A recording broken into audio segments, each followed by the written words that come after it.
T minus 1 minute.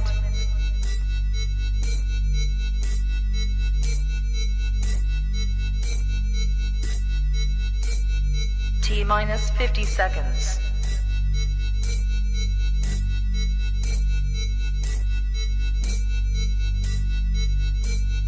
T minus 40 seconds.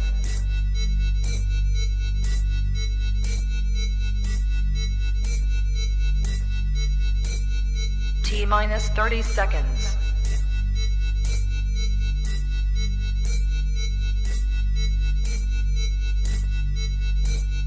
T minus 20 seconds.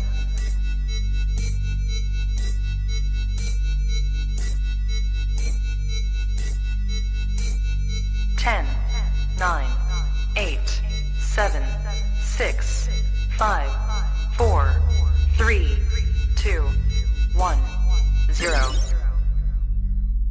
Walk to Westport.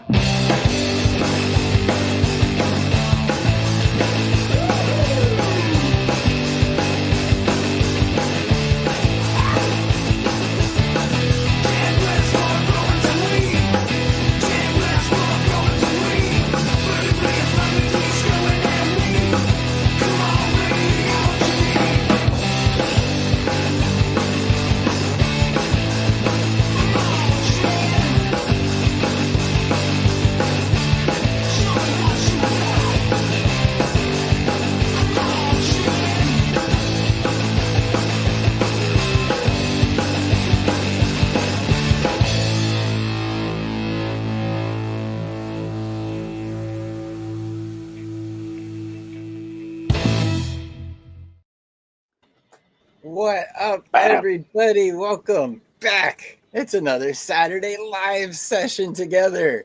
And this is the Real Cannabis Show, where we talk to people out in the community who just have a big passion for the plant. Home growers, breeders, award winners. Today, we're going with that former category. Well, actually, you know what? You guys do a little bit of everything. Let me introduce our guest, guys. This will be fun. I hope you guys enjoy. This is going to be a fun, long show. We're going to be doing giveaways throughout its entirety. We're about to do one here real quick because I always love to catch the early birds. But this is going to be a conversation, guys, amongst old friends, catching up. These guys individually are freaking busy, busy people. Collectively, they are even busier. So I'm stoked to catch up with these two. John, you're in the top right now. So GrowSpaceKilla, Mr. John, how you doing today, sir? Very, very well, thank you. Can you hear me good with the headphone and everything? There was a little lag. Like, I guess there's a delay between your what you're saying, Chad. But I'm GrowSpaceKilla. Everybody can hear me, right? We're good. Everybody,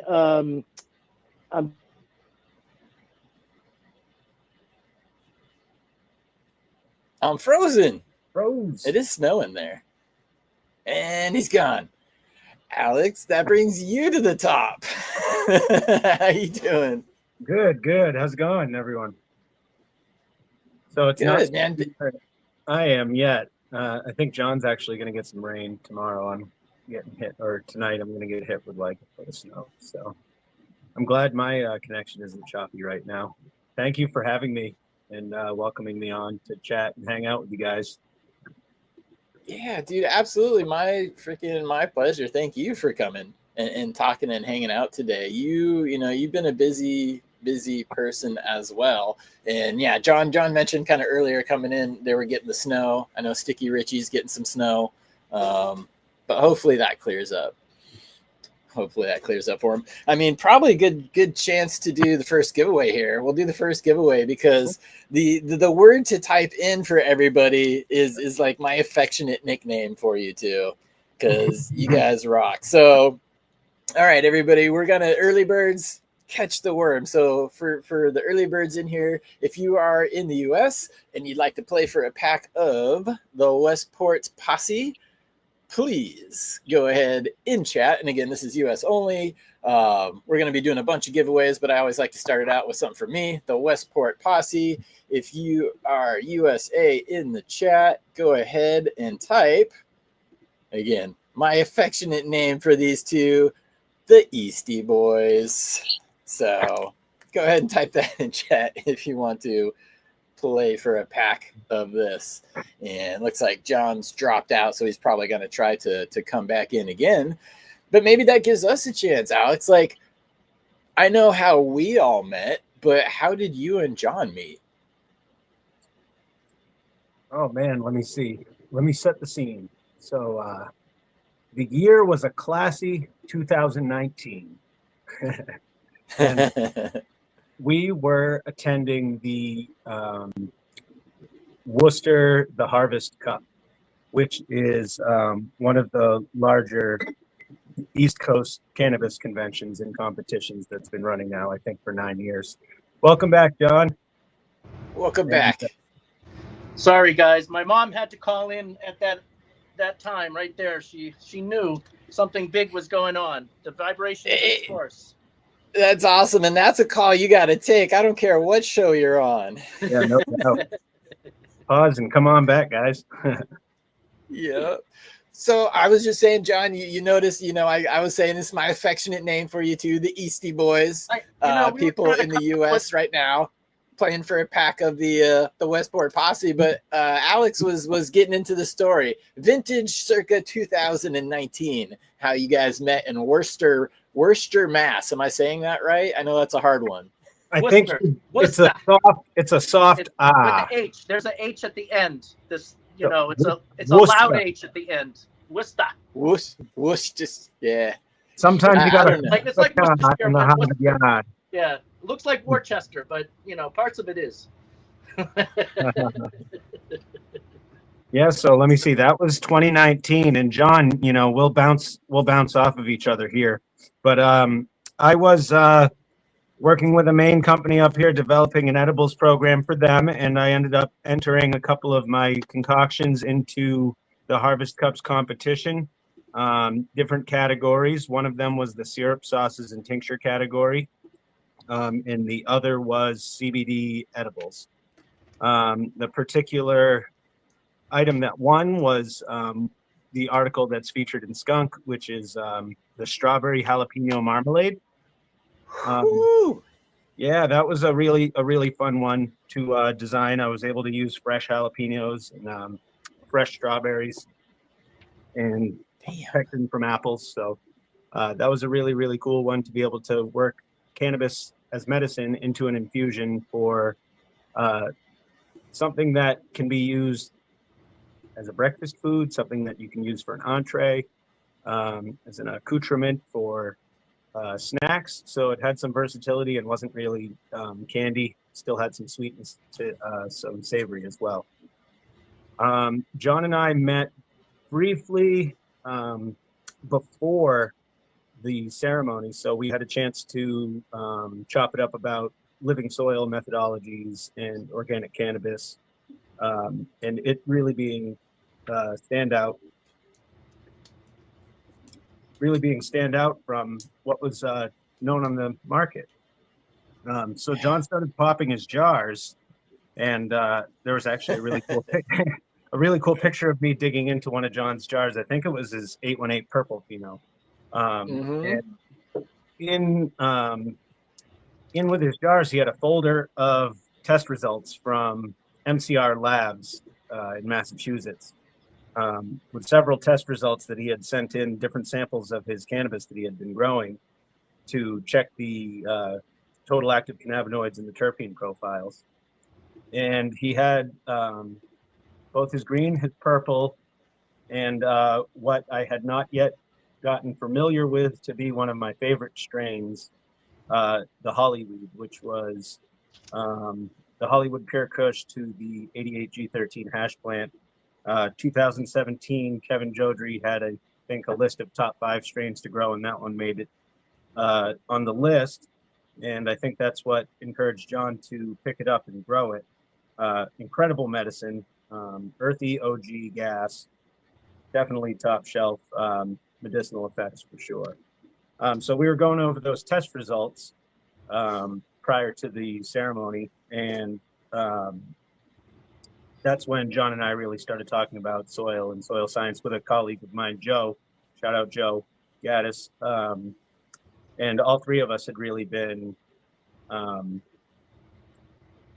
really passionate about gardening and cannabis and growing with organic methodologies to produce the cleanest and most nutrient-dense medicines that we can, not just smoking medicine, but foods and herbs as well. Right, the whole picture. For sure. Also, that day, we also got to meet OG Eddie Lepp. Wow. Unfortunately, he's not with us anymore. Rest in peace, mad respect for sure.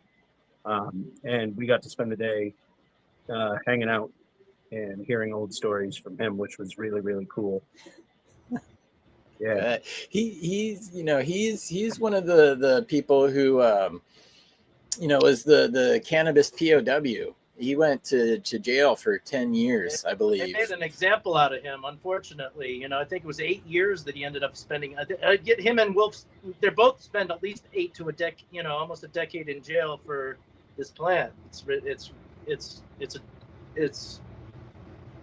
stole their lives. They stole their lives from him.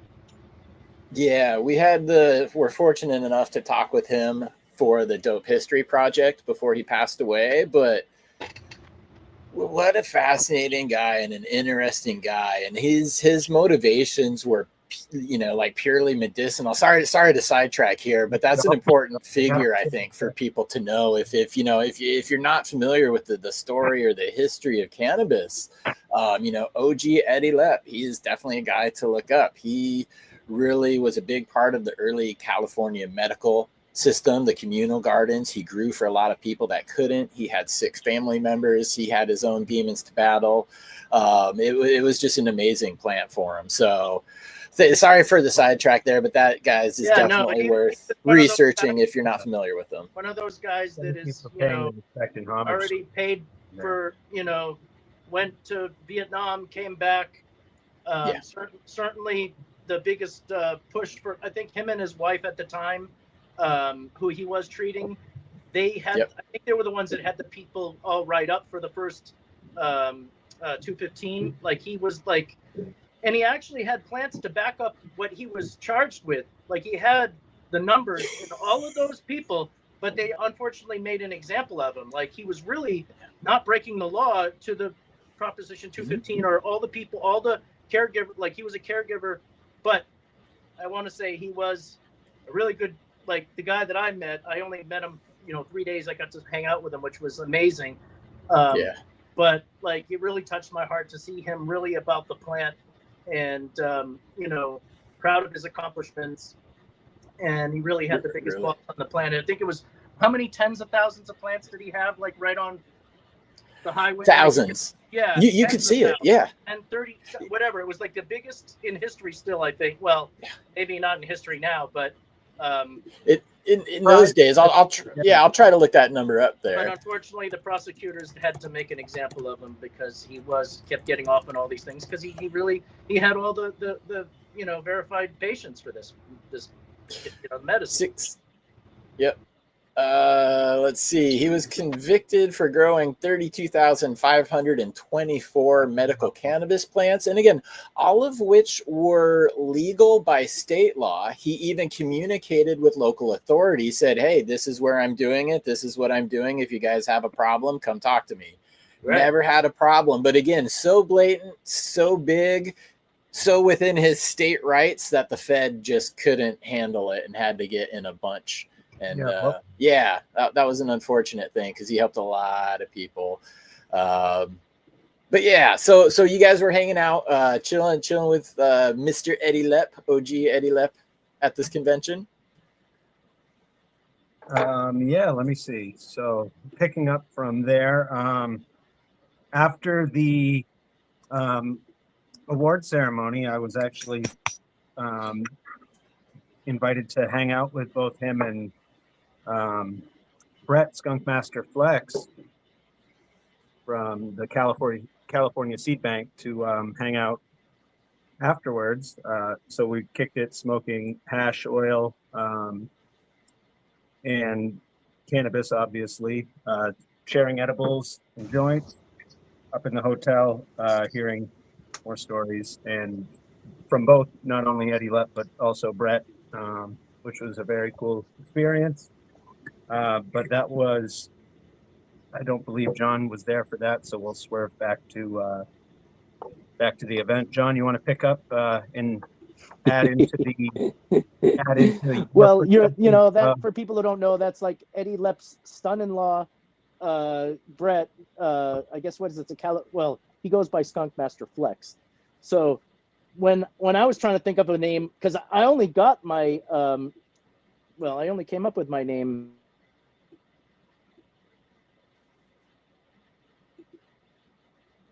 Uh-oh, he went mute. John, you're hurt. Oh, he probably can't see me. I'm like, ah. Yeah, John, you're muted. Your microphone switched Yeah. over. We lost you, buddy. So Did I do something? No. I believe John has his Bluetooth headphones that connect to his phone, but then probably also like his iPad. So there's that. Disconnect. Not back yet. You might have to jump out and then come back in.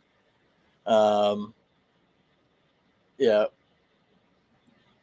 Yeah, smoking on some of that GMO right now, actually, which is the flower, the strain cultivar variety, pardon me, that Brett was renowned for finding from the Mamico seed pack.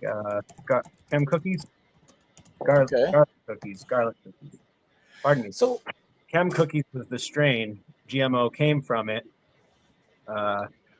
Known to some as garlic cookies, but not actually garlic, mushroom, onion. Brett actually talked about that in correspondence when people were wondering about that. He was like, no, it was because the Girl Scout cookies were out at the time and the lawsuit was there because that they had GMOs in them in the Girl Scout cookies, and we called it that because of that. Yeah, and that's that's the story that I understand and have come to know as well. Because for a while it was GMO means garlic mushroom onions, and it does have kind of a funky smell. And through sometimes power of suggestion, you can be like, oh yeah, I get that. It's a little armpity, but yeah. Oops.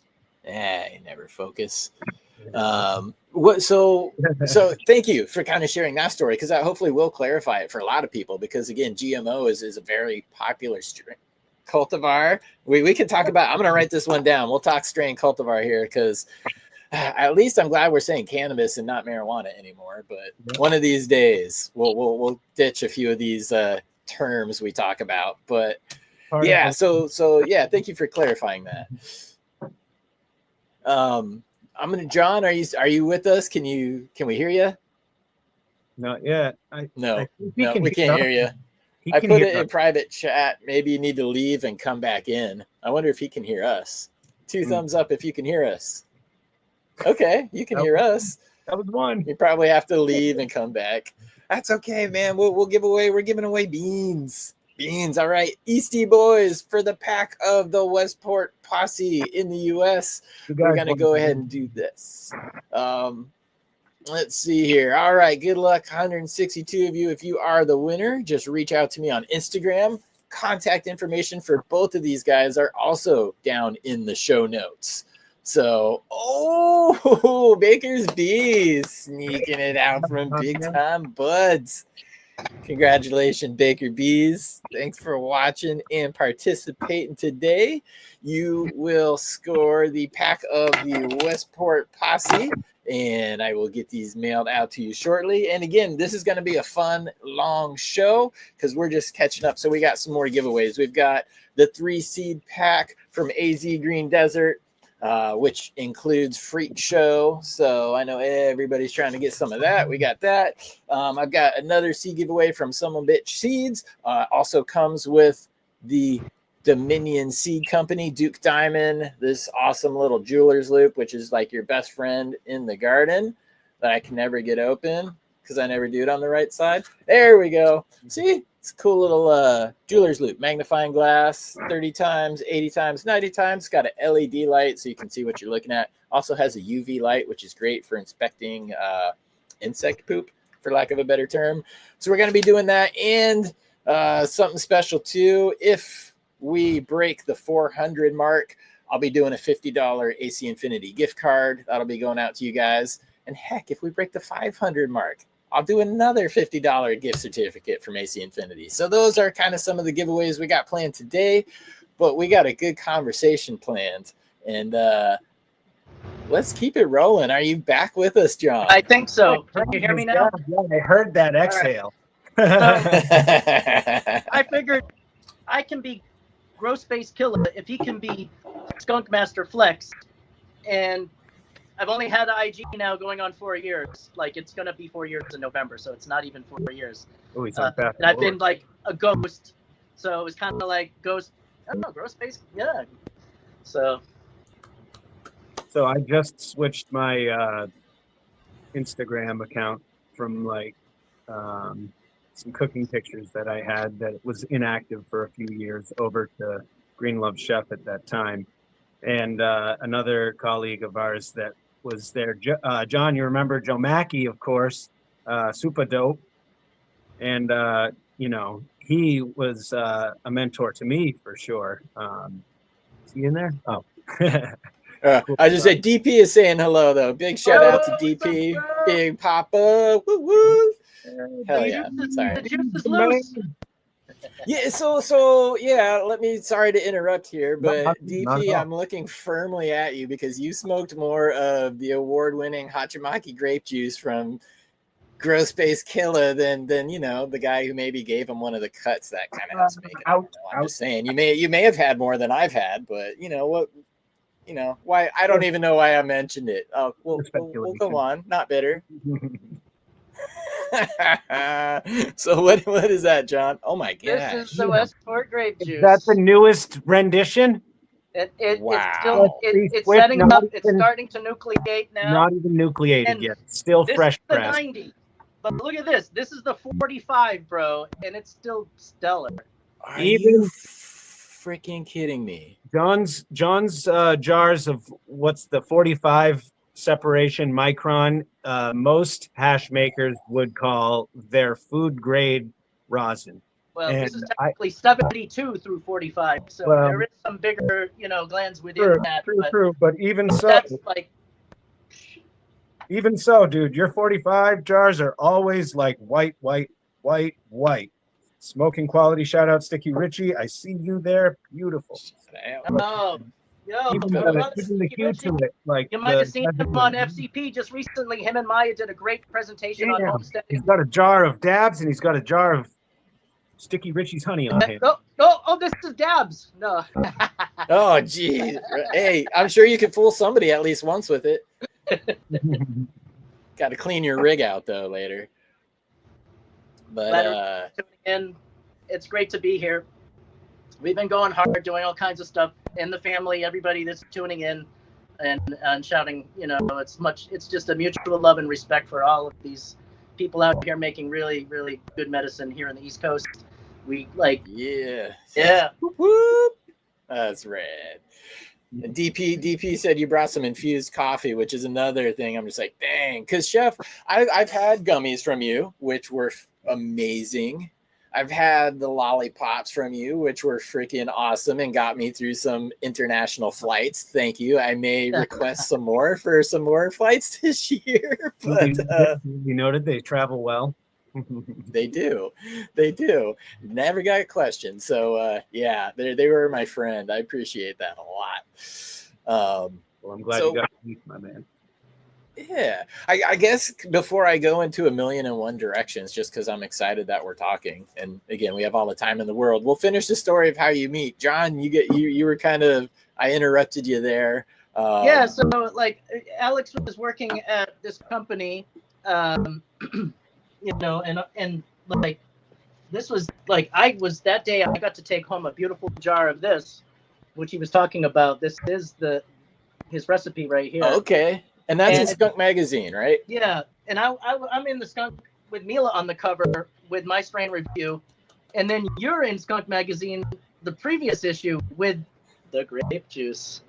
So it's really kind of cool. This like, yeah, but it's things are meant to happen, you know, and when you manifest and you're doing it with the right intentions and the passion, you just attract that.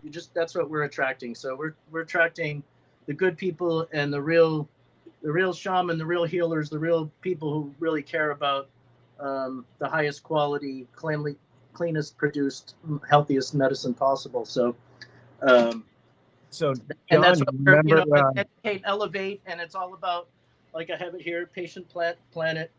It's like we have to think about all these things, but I got way off track. He was at this other he was subcontracting for a company, and I had come over just from getting my first time ever test results from, you know, what I had entered in the competition.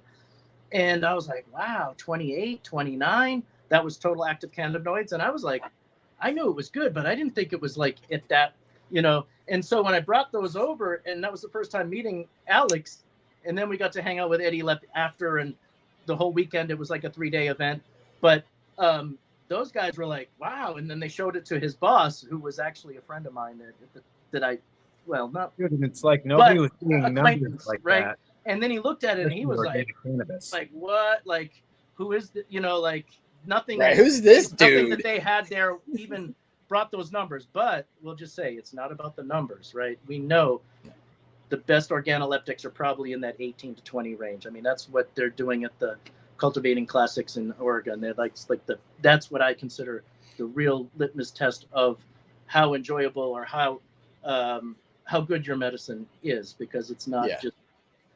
But anyway, so they were just like, and I actually had left I was like, oh no, where's my test results? That was the first time I ever got them, and it was so cool to geek out on all the numbers, and then to find out that actually I can go and do this myself afterwards. So then I started using MCR Labs to do a lot of my testing.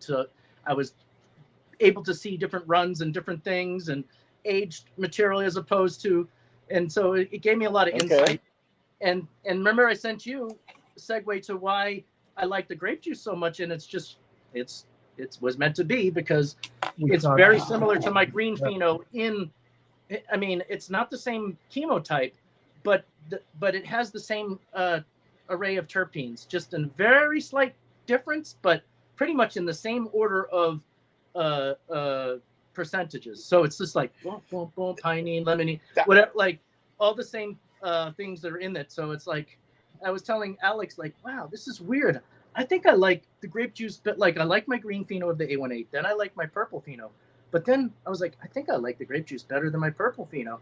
And then I find out entering it, we didn't get anything on that one, but I'm not giving up on that. But then I came out with the Dabadoo incorporated with the headband and Michigan for the Terp Wars, and then New York for the Terp Wars out of 31 with Cherry Blossom Bell and Mr. Rosin's Neighborhood. Pedro there were judges, so that one really meant something to me, that I came in third with that. That's, the blend of my best two things together. And now it's like, but when you look at the tests, it's like, wow, it is almost, and that's weird, because it's like, that just shows that different I guess chemovars can have different genotypes can have different chemotypes. Like I don't know, maybe someday we'll know what is in the infamous grape juice, because I plan to win some more with it, incorporate it, and get it out there. People love it. I dabbed out Steve Cantwell at the everybody. You took out the champ everywhere, bro. You took out the champ.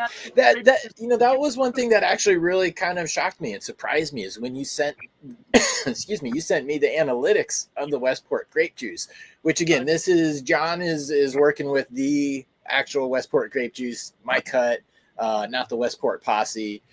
You're the one representing out there, and you're doing it well. It was rad to see the analytics, because it did, as you're kind of saying, illustrated to me how some of the just minor variances in terpene levels can have such a profound effect on the end result, because statistically they're so damn close. But if you put them next to each other and had each, I don't think you would be like, yeah, they're closely aligned, Well, but they're both, people are enjoying them. They're winning awards. that is clearly grapes, like just grapes. And I put the gas on the grapes with the green, and it's just grape gas. I know it's a strain, but it's not. But that's what my envision was like. Hey, everybody, I love all Z terps. I love other fruity stuff, but I'm a stoner. I'm someone who wants, or I'm a very advanced smoker. So no. I need more. True story, though. More medicine. Like it's maybe You're a I'm. titrated patient. Yes, I'm going over my therapeutic index every day, but that's what I want, the side effects. But no, but that's Like, kind of inside really joke, Dr. Rousseau joke. But basically, I need something that's gonna satisfy me. I don't want to smoke something that takes me 3 hits and I'm still like, I didn't get elevated to where I need to.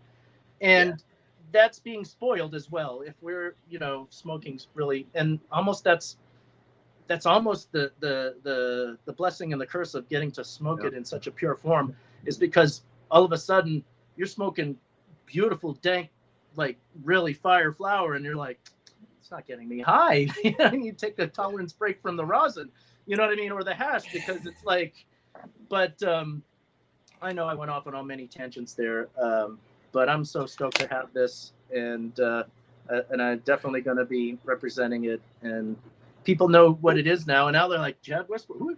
So because you're out there and we're out here.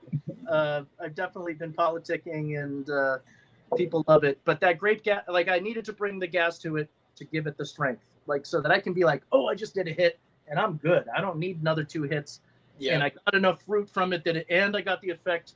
So that together was the curating of the Hachimaki, and Hachimaki was really, because I had one at another contest, well, 3rd place at Commonwealth Cup, and I called it Tangy Bandana because it's my headband, and both headbands together, even Swerve, I met him at the Freedom Rally a few years back, and he was like, mix them together.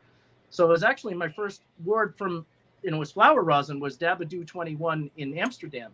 So that was with just the headbands together.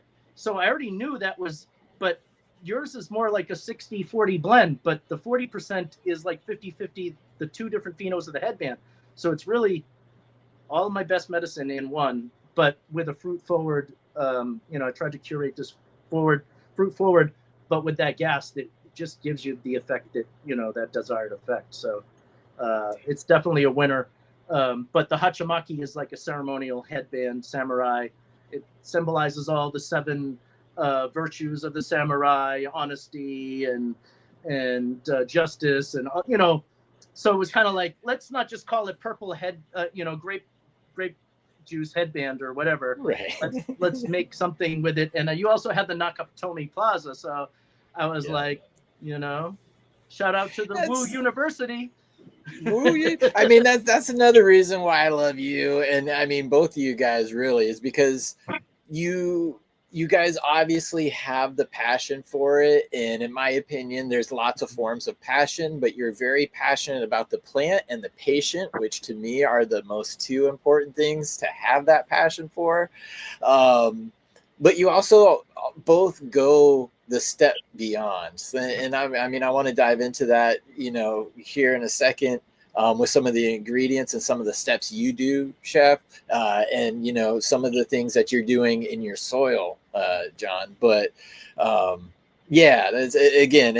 so glad that we met, and I'm glad that we're able to just kind of stay in contact and keep doing this. I'm gonna take this opportunity to blatantly BSP, blatant self promotion, BSP right here, because you guys are winning all these awards. I want to at least play a little bit. So there's a chance. I woke up this morning and I'm going to show a picture of Danny Danko. Thank you. So the International Cannabis Awards is a pretty cool thing. And I woke up, Danny Danko was nominated in the writer category. And I love that guy. And that's where I got a lot of my early information in growing, was from the old free weed show he did for High Times. So I'm like, heck yeah, I'm going to go vote for Danny Danko. And as you do, you read the rest of the categories. little did I know when I scrolled down to the podcast category, this guy was in there too. Yeah. That's pretty cool. I mean, obviously, Right. look at the people above me, but I want to say, let's do it for the little guys. Right. You know, I would love to see, you know, some of us people. Hi again. Excellent. Thank you for joining. Another perfect example, because there's a good handful of us that are doing excellent content that have been doing this for a long time. And we don't necessarily have the, you know, the corporate sponsorship of like cookies and, you know, I mean, Dr. Green Thumb, everybody knows who Be Real from Cypress Hill is. James Loud, I love him. Probably one of my favorite podcasts, but not when I'm voting. He won last year. So, you know, there's a handful of us out here that I'd love to see maybe kind of get together, and hopefully we can take one for the little guys here. So Right. that's Real my blatant growers, self-promotion. after all, real growers know. Real growers know. Yeah, you know, again, we all have the same passion. And that, again, is why I was really, you know, attracted to you guys the first time we met. Have been really happy and honored to, you know, be friends ever since. It's that passion. But Much kudos to you too. You've been going hard. You're doing all this stuff with Tad and Kiss Organics. That's another person I've learned a lot from. The Future Cannabis Project, when you first interviewed me, and then I was like, oh, you got to have my boy Alex on, like, you know, and then we got Stinky Richie and the whole family, and now we got this whole clique that, you know, we're just passionate growers, and it's awesome. But you've been out there doing the dope history. You're doing all these amazing, even I love your small spots of like just how to do like cloning or I forgot. I was just watching. I was like, wow, get people growing, man. That's the point. Get people growing. Miyabi Shields. Yeah. We saw Miyabi at the last Harvest Cup, and it was Riley. They're brilliant. I gave Riley some of the grape juice. I didn't hear back from them, so I don't know if she even made it to Miyabi, but she was talking to someone else, and I was trying to like say, here's the grape juice, and then she was like, ooh. I was like, and it was only the 45. I was like, sorry, it's only the 45, but everybody loves it. So anyway. I will have to, and I've been trying to get it into the people's hands that, because the first time I met Miyabi was with Alex at this cannabis Boxborough or whatever event, and I was like, oh hi, and she's like, I'm Miyabi. I was like, oh, I was just on Chad West. Oh, she just introduced me, and that's when I gave her the double tangy banana, which she really liked, and the Crockett. I have this nice cut of the double tangy banana. And that's a really nice, like, it's not too overpowering. I know she can't deal, like, the green is not her medicine. But it was just awesome to, like, and now it's like, oh, yeah, hey, oh. And now we see her at all these different things in passing. And we even went to a farm. A friend of hers does a small farm in Salem, Massachusetts. But sorry if I'm riffing on all this stuff. But it's just, this is the journey. And you've been the first to interview me. And then it was like, you were so gracious to send me this cut, and all 16 of them, like, they're all slips. They all rooted, and whatever, you know, and I've you know, keeping them dear ever since. But like, I didn't know that it was going to make amazing rosin. You're not really a hash maker or a smoker, and flower guy. It checks all the boxes, bro. So it was like, this is what manifests. This is the good energy. I think this is what we need to kind of. There's a lot of good in this industry that we need to tap into and kind of create our own waves together, like, as you know, or else we're going to be stripped of the community and what it really is to be passionate about the plant and the culture. Like, high tide.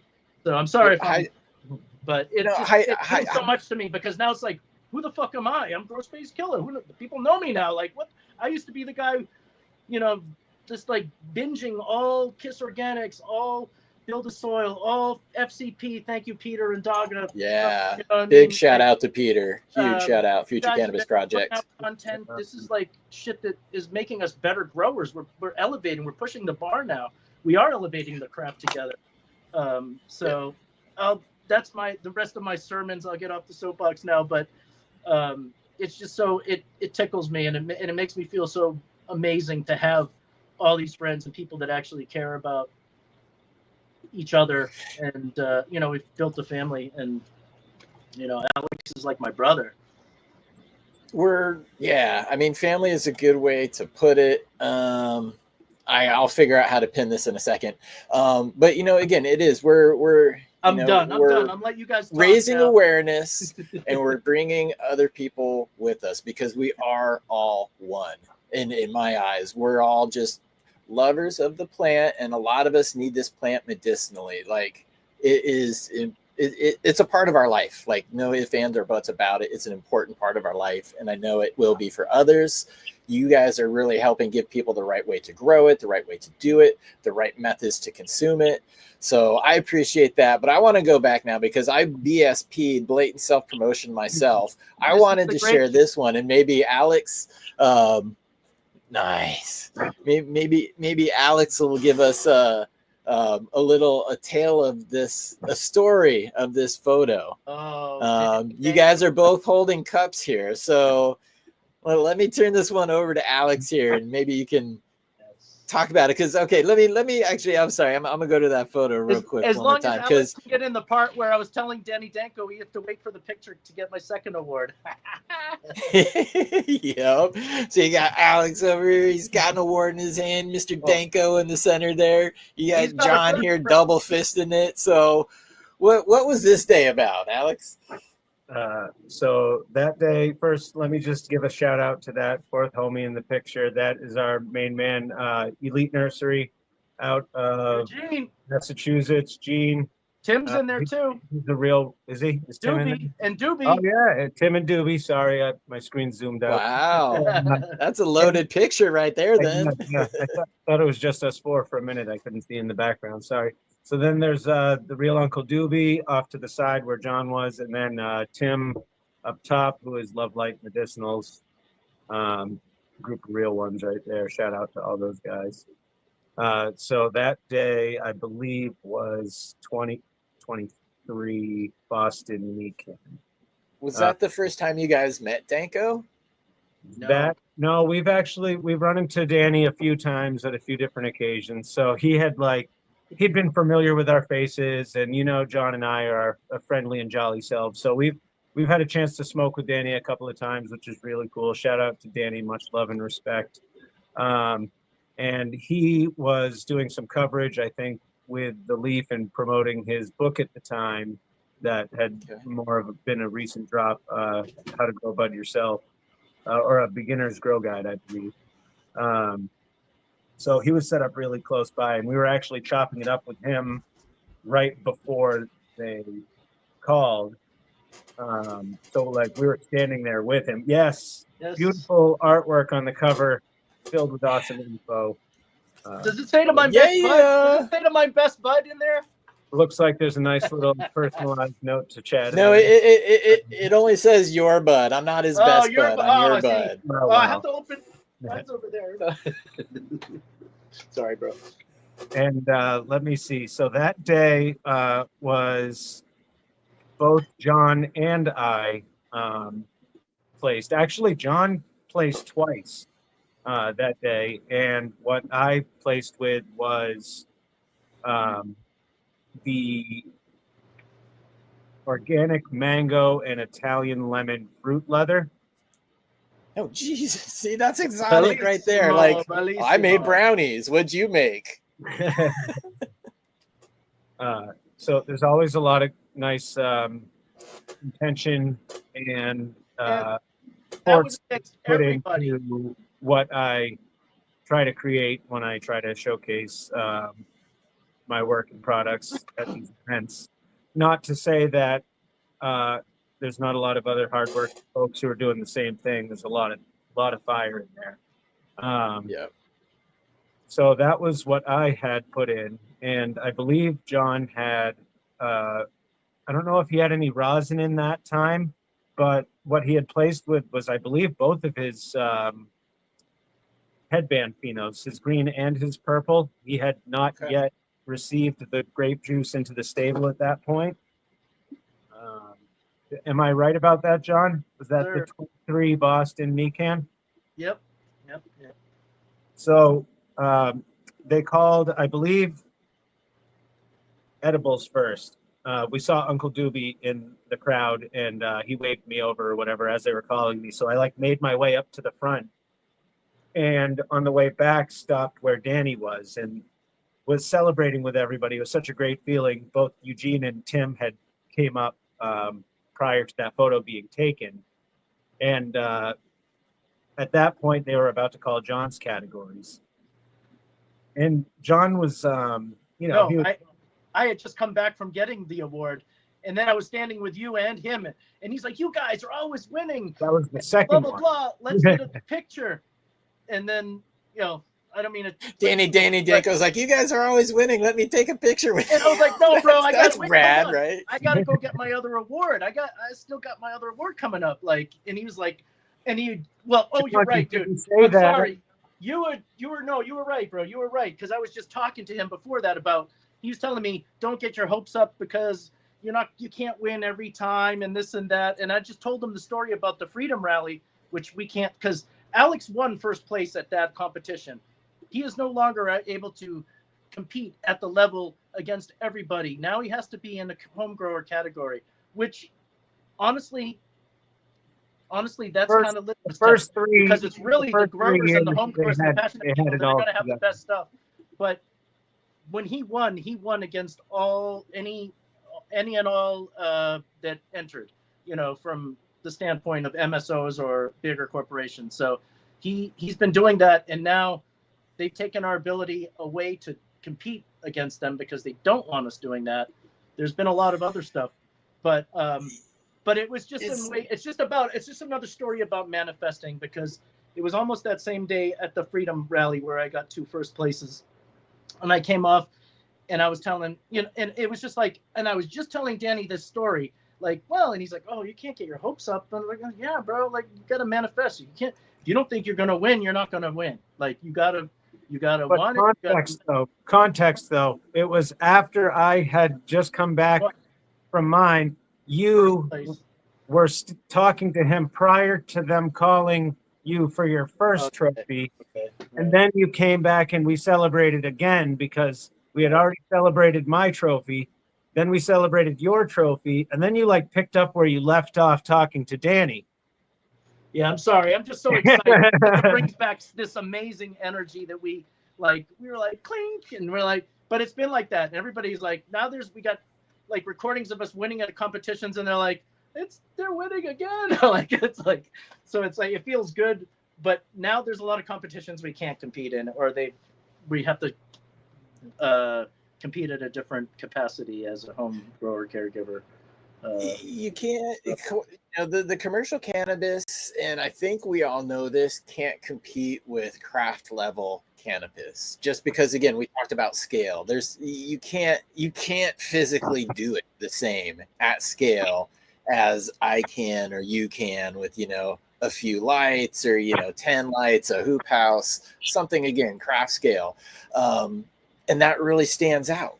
So it is interesting, because that happened in Washington too. You can't enter anything unless you have a license. I know, which scores of not many people do. I know, we both know scores and scores of growers that could be taking home awards. It's not that, you know what I mean? Like, not to diminish what we do. Like, the chef is the chef. He's the people's champ. I call him that for sure. He's like, always coming in first. It's like, there's they got like two or three awards out of his 15 or 16 or whatever it is now. Like, and they're all first place, and they're all gourmet. Like the baklava he won for. I got a third in a second. But and the gummies was the second, but that was because we didn't even find out about that competition until like the night before. It was like, come on down, let's go get in on it. But thank you. The rest are all first. You are right. But they're all, and the Stroop waffle, which he was able to give to Kevin Jodry and all the guys in Dutch. And the Stroop waffle was really shouldn't. I know what they meant though. Sorry, I was just saw this in the chat from Hagen, and I'm like, absolutely, little typo, but we all know what they're talking about. Heck yeah. Right. No, the Stroop waffle though, that one I think is like. That's Dutch. and it is, and it paid homage to that. It was like a hybridized kind of. I had Italian cookies for the waffle, and then like a French praline nut caramel filling for the center of the stroop waffle. So that was really dope. But what made that really special, although the caramel that I believe you've had an opportunity to try, which has won 3 That's first place right. Coast to Coast awards for Seattle, Portland, Maine, and Worcester. That's like awesome. My favorite for sure. But the stroop waffle, I'm super most proud of because the year before that, NECAN in Boston, when John was talking about them breaking it up to where we couldn't enter with like the multi-state operators and the licensed caregivers and the different companies and stuff. They had for a few years going until like started placing like consecutively in first. It was like then they split it up. But this one, it was Right. like the edibles category is what it was instead of like chocolates, gummies, candies, cakes, beverages. Catch-all. Right? It was like Boston 2022, the edibles category, and there was like 58 entries. So for that one to get like first, I was like, yes. So that was like before they split it up and you had to enter all these different categories. That one meant the most just because of the depth of the other competition, which was really That was It's the NECAN best of the best right there. The Yeah, best of the NECAN best, Boston, you know? but he had just come off the win in Maine at the NECAN in Maine for the caramel, and he had just previously won out west at the Autoflower Cup with that caramel too. So he was like, but then he came back, and then it was like boom, boom, and that previously had won with that strawberry jalapeno marmalade. Yeah, man, they're all. I want to. There's been a couple of comments in chat about this picture behind you. Vlad the Inhaler says, "Can we talk about the waterleaf picture behind Alex?" Jay Patrick is like, "The picture behind Alex is effing awesome. What's going on there, brother?" This is a print from Zoom Gardens. His name is Nick Cash. He does a lot of artwork. If you guys are on Instagram, you've seen tons of his pictures. He does macro photography. This when he does the moving images, it's like hundreds and hundreds, if not thousands of images laid across each other to get all of the Okay. intricate fine points because it takes pictures from here, here, here, here, and here at all different densities, and then they layer these right together to get the different closeness of the head. And it's Yeah, just that like, clarity, man. yeah, follow Prostitution charges. Nick. He's the man. If you don't, you probably already do. But if you don't, yeah, he's great. Wale is another awesome photographer. Shout out Calix and Colas. He's a homie up here in Portsmouth, working with Leaf magazines. So Do you know what cultivar that is? I'm sorry. I want to say it might be from the Mac One. Okay. Yeah, Super frosty. he had the Mac One was a subject of his for several photos because it's known for its mutations, and he has other like super close up on these trichomes on different areas of the buds where it's just wonderful. So if you guys are into this, you can go on his website. He has several different prints. Please support the guy. He's doing great work here in New England. He's in the Rhode Island area, like Rhode Island, Cape kind of area. So you guys are looking for people to come and take pictures, or you have like living flowers or something like that you can link up with him. He does commission work for sure. It's all great. Highly recommend him. That's sick. Let's oh geez, John's got something down here now. What do you Whoa, it's like a rabbit. This is the pinkleberry. Shout out to Nicholas Mahmood, Green Source Gardens. But I don't know if he got this from Rich or somebody, but he actually took a scalpel and sliced that little ovule like that. Get cracked out of open. here. That looks Yeah. crazy. I know when I talked with Sticky Richie, the pinkleberry, he showed me some photos of his outdoor stuff that had just electric pink stigmas like that. And then this one's cool because it's kind of like the textbook. oh wow. And this is the same person that chef was. Okay. John, can you hold it even closer so they can see the words up in the top right corner? I think it's like tells you the mic Signatory. thing and Yep, that's good. man. Wow. So yeah, you want to get close to your stuff.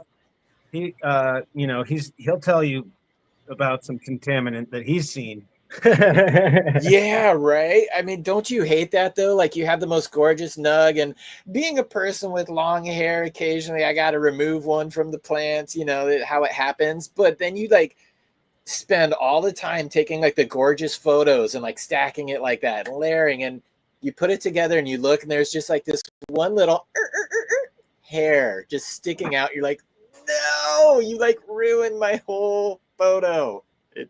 I wish I had the one with me that's upstairs. It's like almost like a wave crest, and it's all triked out, and it looks like this close up like almost like a wave. It's like so crazy how, but it turns out to be Mac 1. Yeah. It's like it's just encrusted with it's crazy, but it almost looks like a wave, but it's just a wave of trikes.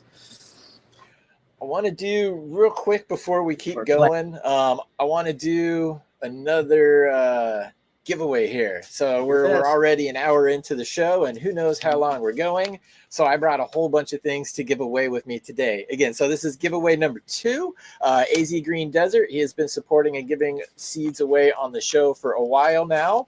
It's a 3-pack, and again, you can find him on Instagram. Let's see if I can like change my lighting angle. There we go. Cool. Grab a different pack. Sorry, guys. There we go. AZ Green Desert on Instagram. That is his thing. But you're going to get a pack of Freak Show. He did a seed increase on his Freak Show with that. Also is the Mendocino Perps times the Pineapple Tie. This is the Paradise Pine F2. I was trying to read blurred stuff. You guys want that? Whoever's out there. Was the chef tell us something like growing with the pirate right now? Yeah. So Paradise. Tell me about it, Chef. Yes, Paradise Pine. Shout out Tim, the guy in the top of that photo. Love Light Medicinals. He got some seeds. That's from John Caselli's farm, Huckleberry Hills Farms in Humboldt. The Whitethorn Rose fame. Yeah, the pollen donor is the Whitethorn Rose BX1F2 male. And it's a collaboration cross with Ridgeline Farms. Jason. He had the Ridgeline Rose cross, or the Paradise Punch is the mom, and that's Purple Punch Papaya. I got the cut that I'm growing in my garden that I'm about to flip right now. First of all, I got it smaller than everything else that I have. It's twice as big as everything else now. And it looks like it uprooted itself from the woods in Humboldt and walked into my garden and was like, hello, hobbits. And just put itself out there like an ant, you know what I mean? So the Paradise Pine, definitely, if you want this one particularly is like tropical pineapple astringent terps. Tim said that it was like nose stinging astringent, like pepper, but not spicy, and tropical. And this one's the pineapple kind of gassy one, which is nice. This one, he has a note on here. So it's the Paradise Pine F2. So I imagine he would have got the Paradise Pine from Tim. Had a male, had a female, put them together, and he got his F2. But he also says sweet orange. So I wonder if it, he kind of selected that, had a sweet orange profile. But thank you for the background on that one, because I was unaware. And the two names you mentioned, as far as those, breeders in the triangle, yeah, those are people who know what they're doing. So try on the spot, as they would say. So yeah, you get the Pack of Freak Show, the Paradise Pine F2 times the Pineapple Pie. And then this is the one. This is the Mendo Purple S1 times the Pineapple Tie. So, or crossed with, that drives some people nuts too. We were talking cultivar strain earlier, times crossed. I didn't say indica sativa yet. Forgive me. So yeah, if you guys are in the US and you'd like to play for the 3-pack of beans, go ahead and in the chat, just go ahead and type the word frosty, because that's what we were looking at. We're looking at the frosty photos you guys had. So yeah, go ahead and get that. Oh, it looks like Chef dropped out for a second. But John is still here. So yeah, because I want to, when we're done giving these away, because I want to focus the full screen on you guys. But we're going to get into, as far as the conversation, maybe about some of the methods or some of the things that you guys are doing. Because, this past hour, we've already, shown that you guys are legit. You guys are winning awards. And it's not just cookie cutter processes that get you there. So I do want to go into some of that. Because again, that's another thing that just drew me to you guys. So in the beginning, the awards were more to I want to see how I. Chef got something down there. Yes. Oh, dude, he's been making some amazing stuff lately, bro. Like, this is outdoor, right? Yeah. So yeah, maybe real quick, Chef, what have you been growing lately? This is the chef's. This is a blend. This is a trim blend of sour mix from Uncle Doobie, some GMO, and Death Star. Jam. That's a powerful combination right there. That'll make your toes curl, I think. It does. It does. Great nighttime medicine. I'm not going to smoke that now. I will be smoking. Dude, this is. You almost made me spit coffee out on my keyboard there.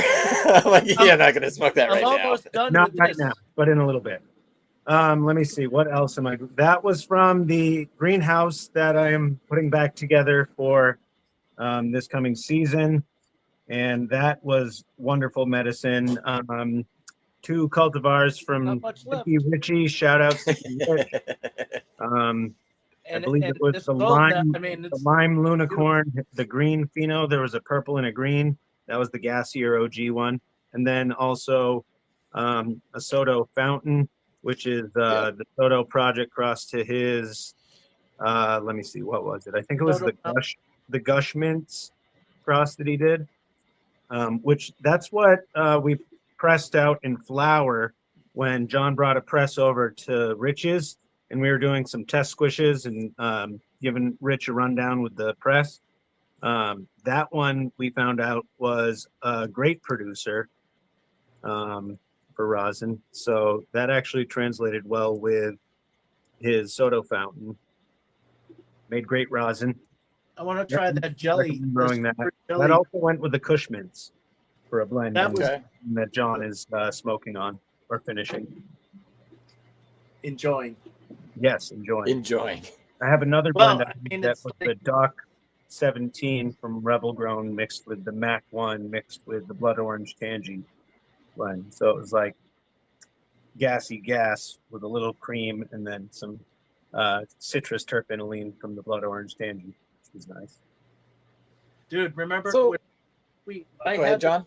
I had a Westport grape juice this bit. Well, some of the tops are from that, but I had 5 of them. But I had one here beside me when we did our recap of the Root in Abundance conference that we spoke at the Northeast Organic Farmers Alliance in winter conference. So I had it right here. Everybody got to see in its glory just getting ready to chop. Oh, No, it's beautiful. Okay. But that's because I have all the bags in the freezer over there, dude. I'm so I'm looking forward to washing that.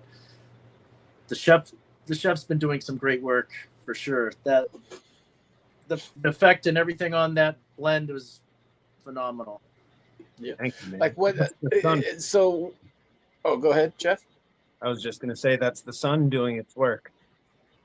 That was Wow. Okay. Yeah. So, do you prefer the outdoor to indoor if you have the choice, or do you kind of do both? I do both.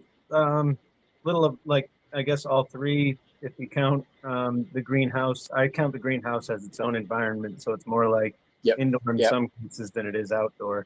So I grow inside, I grow outside, and then I grow in greenhouse environment as well. And I do appreciate the depth of the medicine from the full term sun grown. I appreciate the effect from the greenhouse grown cannabis for nicer, cleaner hash as opposed to the indoor in regards to the effect. In regards to the cleanliness, I mean, compared to full term outdoor, you have the ability to maintain a cleaner garden in the greenhouse than you do outside. Not to say that indoor isn't as good or clean as greenhouse. Obviously, you have an even greater ability to keep your indoor garden even more clean, eliminating the outside. But I'm growing organically regardless of where I'm growing. So there's that level of organic matter that I incorporate into my garden. So indoor, I follow cleanliness practices to the degree that it's not going to detriment my biology. So there's that balance you have to keep. But yeah, my personal favorite for the hash is the greenhouse for sure.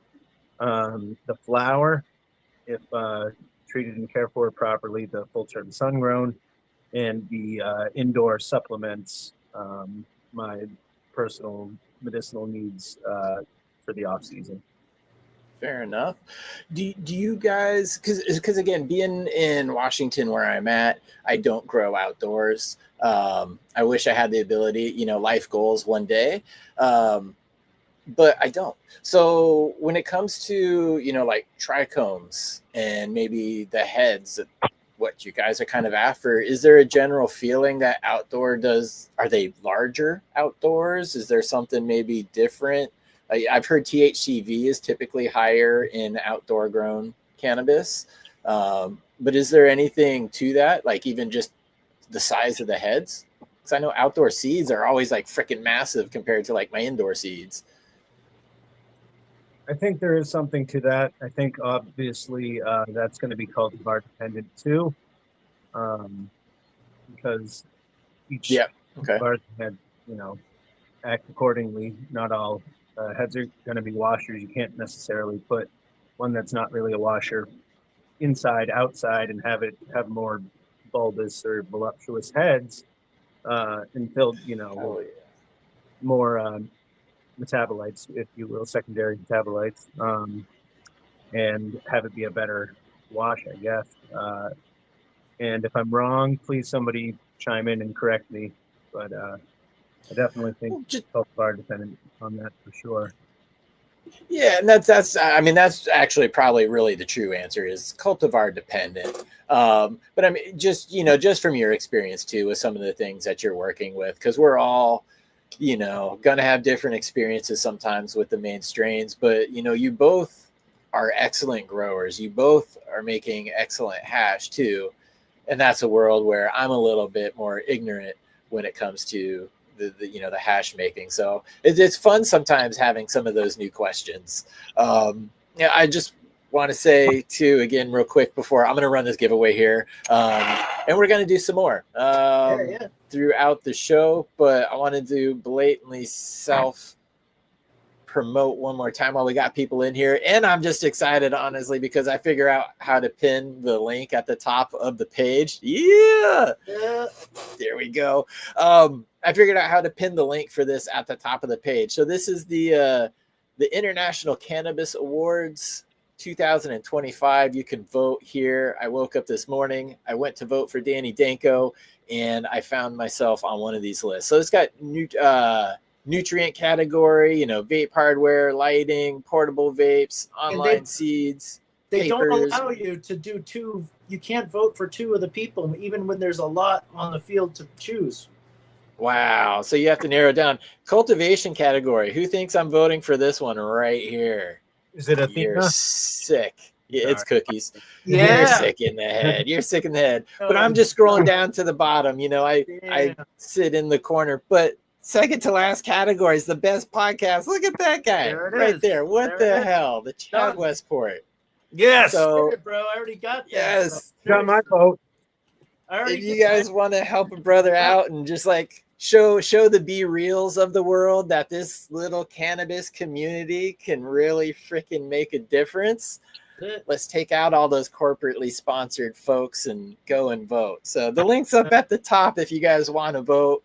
I would appreciate that. And I see everybody's, you know, Chonky Nugs, my man right there. He's voted. Adam, another dude who's grown my plants very, very well. Third Demon. I appreciate you guys. So, all right. I will stop with that. Looking I will good. go back. Get the word out. Now, I'll go back. Tell two friends of yours to vote. Yeah. Yes. Tell all your friends because we're going to need it. I have That's right. a wonderful following, but I do not have the hundreds and thousands that Be Real has. So maybe he won't get the memo. Maybe he won't get the memo. We got to make him Mr. International. Yeah. You know, he's been flying out to, I'd love to talk to you sometime about your trips to Amsterdam, but even to the Yucatan, you know, that was amazing. I mean, you've been getting around. Alex, so. Yeah, I mean, Alex, I mean, you might like this. Thank you, John. I would love to actually do that. You brought something up, though, because, you know, Alex, you said you're growing outdoor. I was down in the Yucatan, which is definitely a different climate zone than where you are. But, you know, I happened to find some magic beans while I was down there. So if you have like an empty hole and you're curious about some like Mexican stuff, I don't know if that sounded good or not. Beans from the Yucatan, you know, just hit me up, brother. I'm always happy to share with both of you guys. And one of these days, you guys are going to run the No Joke because it's super frosty. And That's with what that, they said I was on a FCP and in the chats, and someone was talking about, you know, that's the one, No Joke. And then I mentioned, I was like, yeah, Mr. T on a unicorn, and I was like, and they're like, oh wow, that's what that is. I was like, come on. I was like, man, am I that old? No, I can't be that. Like, and then we were trying to think of the names of all the people, all the cast members, and we're like, oh yeah, dude, I love the A Team, and I just recently discovered on the I think it's Amazon or whatever, but I have like the 80s channel, and they have a full channel dedicated to the A Team. So I was watching that the other day. And here's like the hidden mystery. Before I do the giveaway, I'll press the button. I swear, guys. The hidden thing there. So it's Mr. T on a unicorn, and if you remove the corn, Mister, what do you have? Unity. oh shit! That's secret messaging there. Subliminal messaging. Unity, guys. Wow. All right. Good luck, everybody. If you're in the U.S., hit me up because this is for the 3-pack from AZ Green This crazy Desert. guy. This crazy guy. Hey, you've got a pack right there. Jay Enlighten. Good to see you in here today. New name. I love it. Jay Enlighten. My Instagram is down in the show notes. Please hit me up and I will get this out for you. Instagram for Chef Alex. Instagram for, oh, there it is. See? No joke. No joke. Unicorn. I've loved that freaking meme since it came out like 20 years ago. And somehow I knew I would incorporate that into something I did. And look at me now. It put a smile on my face when I opened it. I was like, oh. That's good. Cool. I hope so. I hope people have fun with it, man. That's what this is all about. Just have fun with it. I pity the fool. I pity the fool. Yeah, Mr. T, anybody that wears sunglasses, you always, for me, if you're wearing sunglasses indoors, you're getting the Mr. T. You had the eyes, you had the lies, fool. So, yeah. Behind those eyes. Yep, you had the eyes, you had the lies. So that's that. But yeah, actually, I know GrowSpaceKilla, your active Instagram is down in the show notes. Chef, you were talking because I linked your Green Love Chef earlier. Is that the active one now? Yes. Good. Okay, so good link for you is down in the show notes as well. John, what was the other two options that your IG could have been that day with Joe Mackey? Super I dope. don't know. I was thinking, I don't know. There's a bunch of silly things, but why? Do you remember some? Yeah, I remember one of them. I don't remember what the other one. Like the Unigrower, but I knew that was not a good. What? You know, because I'm like in my basement, but you know, I grow the bomb. It's the bomb. It's the bomb. Any 20. I'm sorry, I just got sidetracked. That was like, nope, that's not. Nope, scratch that one. No. No And good. then what was the other one? It was Kid Pro Grow. It was right at the time. I don't know. It was like right at the time of the Kid Pro Quo. Oh, that's geez. more of like a. It was That's like, how more about of like Kid a. Pro Grow? So the Lambs reference for me too, because it was like, you know.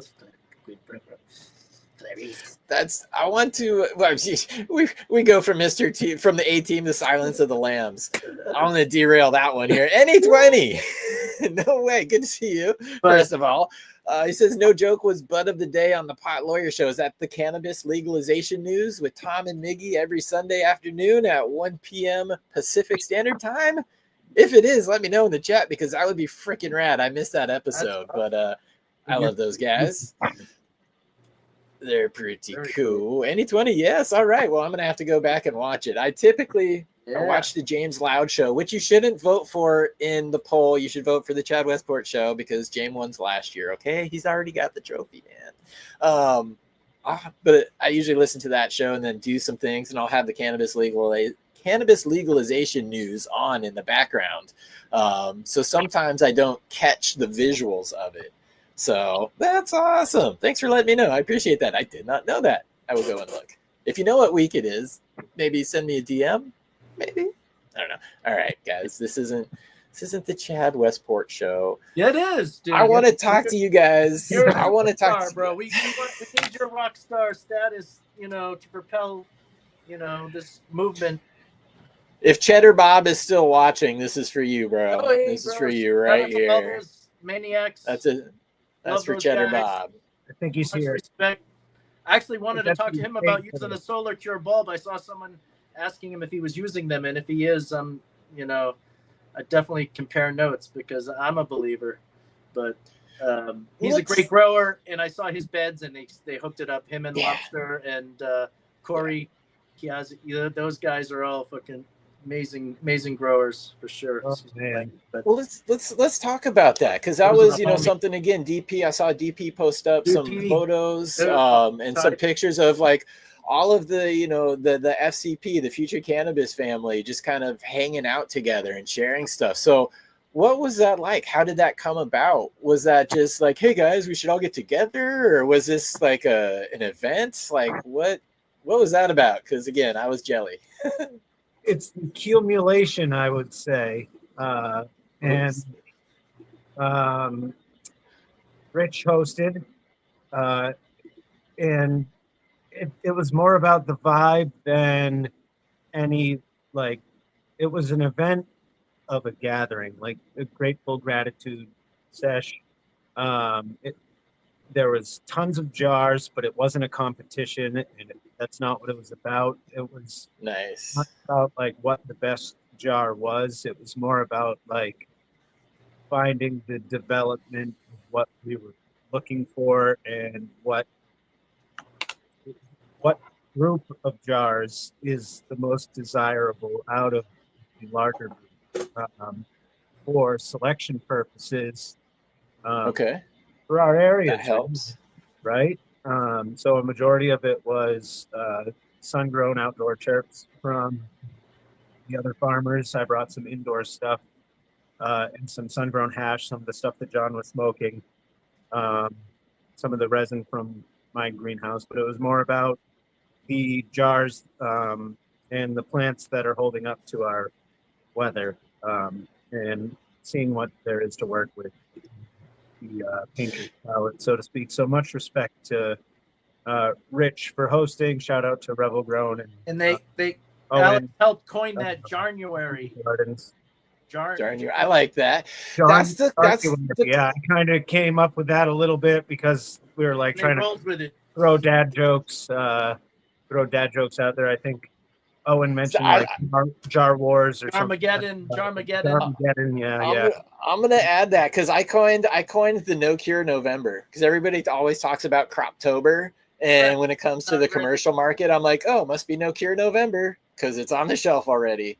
So I like January. And actually, That's that cool. was part of the premise. Also, People at the the table time of were all year talking we can- about, like, we got to Perfect. do this because there's never anything ready in the time for these harvest festivals. It's like, how can you have anything like cured? Like, it doesn't make sense. So we're going to do January then, and that's when Alex came up with that term. But and the timing worked out well because not only both for Rich but for Tyson too. Shout out April Orchards, Ty Grow. They both share a birthday within a week or so apart, so it was everybody was getting together in January with their jars for January or the homies' birthdays, but also all of the farmers had their bountiful harvests, and we can come together and celebrate. And like John just mentioned, these competitions they just need to be like a month or two later. Because the farmers, they don't have their stuff ready and prime because, they're just harvesting. That's an interesting one too. I mean, as an indoor grower, we can kind of plan it a little bit better, but some of these competitions do still kind of sneak up on you. But if you're an outdoor grower, and there's a lot of outdoor specific events, timing is everything. And unless there's an auto outdoor cup, I've not heard of that. I know of the American Auto Flower Cup, but are there any outdoor auto flower specific competitions that you guys are aware of, or anybody in chat for that matter? Because that's an interesting one too, I would think. Yeah, that would be cool.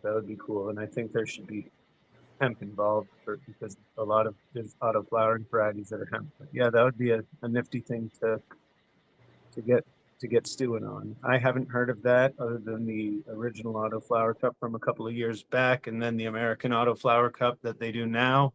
And then there's the one in Spain that they do with Mephisto and Fast Buds, I think, the World Auto Flower Cup. Chad's dropped out this time, guys. This is it's all right. We do usually this. it's either John or I or Doobie or someone else dropping out, but we get to carry the torch this time, John. That's right. What's going on here? Chad, we're going to welcome you back in a second, guys. Chad's going to do another giveaway a little bit later in the show. The word last time was frosty. The word next time, we don't know. We don't. Come on. Well, the universe knows. Well, I can tell you something, though. Someone's going to win it. Yes. Yeah. All right, John, your turn to carry it. He's back. Oh, he was almost back. John, are we live alone? Yes, we are. Is Chad going to have to come back into his own backstage? I guess. I don't know. I guess we'll find out. All right, someone in the chat chime in. Has this ever happened to Chad before where the guests have had to... Yeah, where's Chad? Yes. We don't know. Well, come on, guys, chime in. I want to hear that. I'm always willing to be on the show with... Usually on FCP, we are the ones that drop out back and forth. Yeah, I know, right? I think Chad's coming in soon, but there he comes. He's back. A super humorous time. We've had a great time with the chat in your absence. We've really carried the torch. There were some jokes. All we're waiting on is what is the next... When you go back and watch this, you're going to laugh your ass off. We were trying to come up with a word, but we said, well, you'll have to know. The chef said we'll know in the future. So what's the word for the next giveaway? Yeah, I know. We're gonna have to do that. I'm sorry, but it was 325, and my hair needs at least 100 strokes at 325 every day. So priorities are one thing, and we just have to have them. So You would have been back in the GIF if it was me, because there you go. There you go. Yeah, you got to stay warm there, brother. Stay warm. No, dude, usually the battery gives you like you're now at 10%. I got no warning on that one, computer. Thanks. So I'm back. Sorry, guys. No about problem. that. No problem. We have no problem talking. At least It was there, for myself, because I speak a lot. Yep. But actually, I'm gonna run away one more time. No, I'm gonna run away real quick. So I'm gonna get more seeds to give away real quick. To smoke. Awesome. See, I told you guys there was another giveaway coming up. I just couldn't tell you what the word was because it's a surprise. What time is it? Your time? Oh, did we miss? We missed. DP may have gotten it. That'll be the word. DP. Yes. No, so all day, every day. Okay, so I remember where we were. He was at the January as well. Mr. Burns made it out to January. Nice. So that was a really pleasant surprise. Peter hosted a East Coast FVP over at his brother's land. No way. Like 6 months prior. And a lot of other folks, including Boston Bob, made their way out. And shout out to Brian, martial artist, who I didn't get a chance to shout out in the chat, who was also at January. In addition supporter. to Tyson and Green Mountain Greenhouse, which is Cyrus and Felista from Vermont. They're also excellent farmers, and he's a gangier as well. Yes. Good people. So I think all good people. I think there's 160 or 136 jars or something. 163, 136 jars. Rich had 50. Cyrus had like 35 or 40. Rebel Grown, Owen brought down Good People Gardens. He brought down, another 50 jars, and Tyson brought 20 or 30 with the help of DP. Shout out Steve for bringing all of that cider and helping Tyson out and doing the good work on the good land. So that was definitely one for the books for sure. We had jar popping frenzy, as Rich would say. It was a jar popping frenzy. Anytime we all get together, there's just jars and lids flying and hash opening. People excited to share terps and share their passion about the plant. And, blessed to be included and involved. And would you agree, Chef, though, that we all migrate to some of the same jars, or it all kind of the jar test again? The classic jar test. Which one's gone first? That's the best harvest technique right there. Jars at a party. That was the first time pre-January dubbing, like the gratitude sesh, where there was jar popping. Well, it was actually, I guess it would have been January, not the gratitude sesh, but January before it was called January, before it was in January. That's a mouthful. And if Rich is watching, he's probably laughing at that, because we all had the jars, and John showed up just a little bit behind the rest of us. So everybody had a chance to kind of go through them, and like, not everybody didn't pick the exact ones, but it was here's like 10 jars out of like 50 jars or 60 jars that all of us was like, these are the ones. And then John came in late, not knowing that everybody was having a good time, and he finally got over to the jars and started popping them, and he set the ones he liked aside, and everyone was like, those are all the same jars that we just picked. Oh, geez.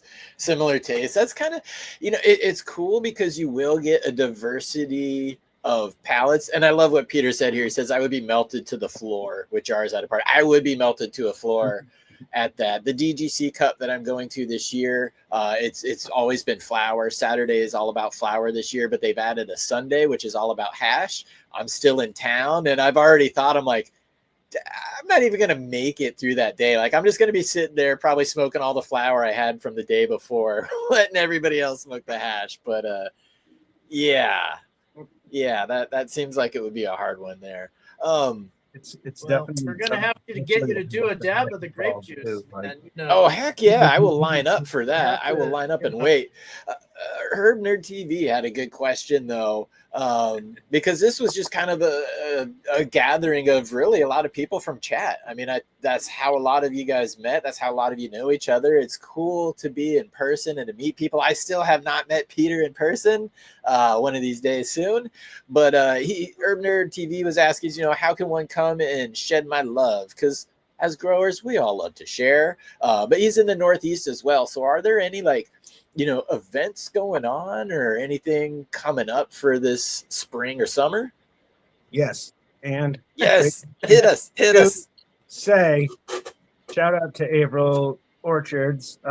This is not confirmed, but talks are being had. Mila will be hosting a Dabadoo soon, and has been requested to find out more information if the orchard can host. So we are waiting to find out more about that.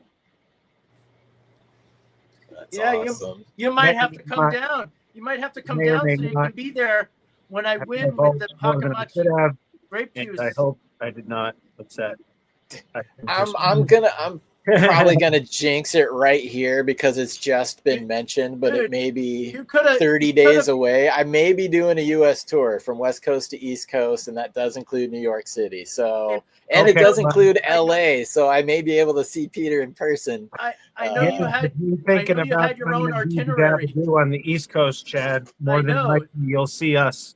If you were there, you would have been able to fanboy out with Danny Danko and Adam Dunn and then celebrate with me with half of your baby we'd celebrate together. That would have been awesome. But let me know, dude. But because I it should appreciate be all the love you've been giving me on the James Loud show.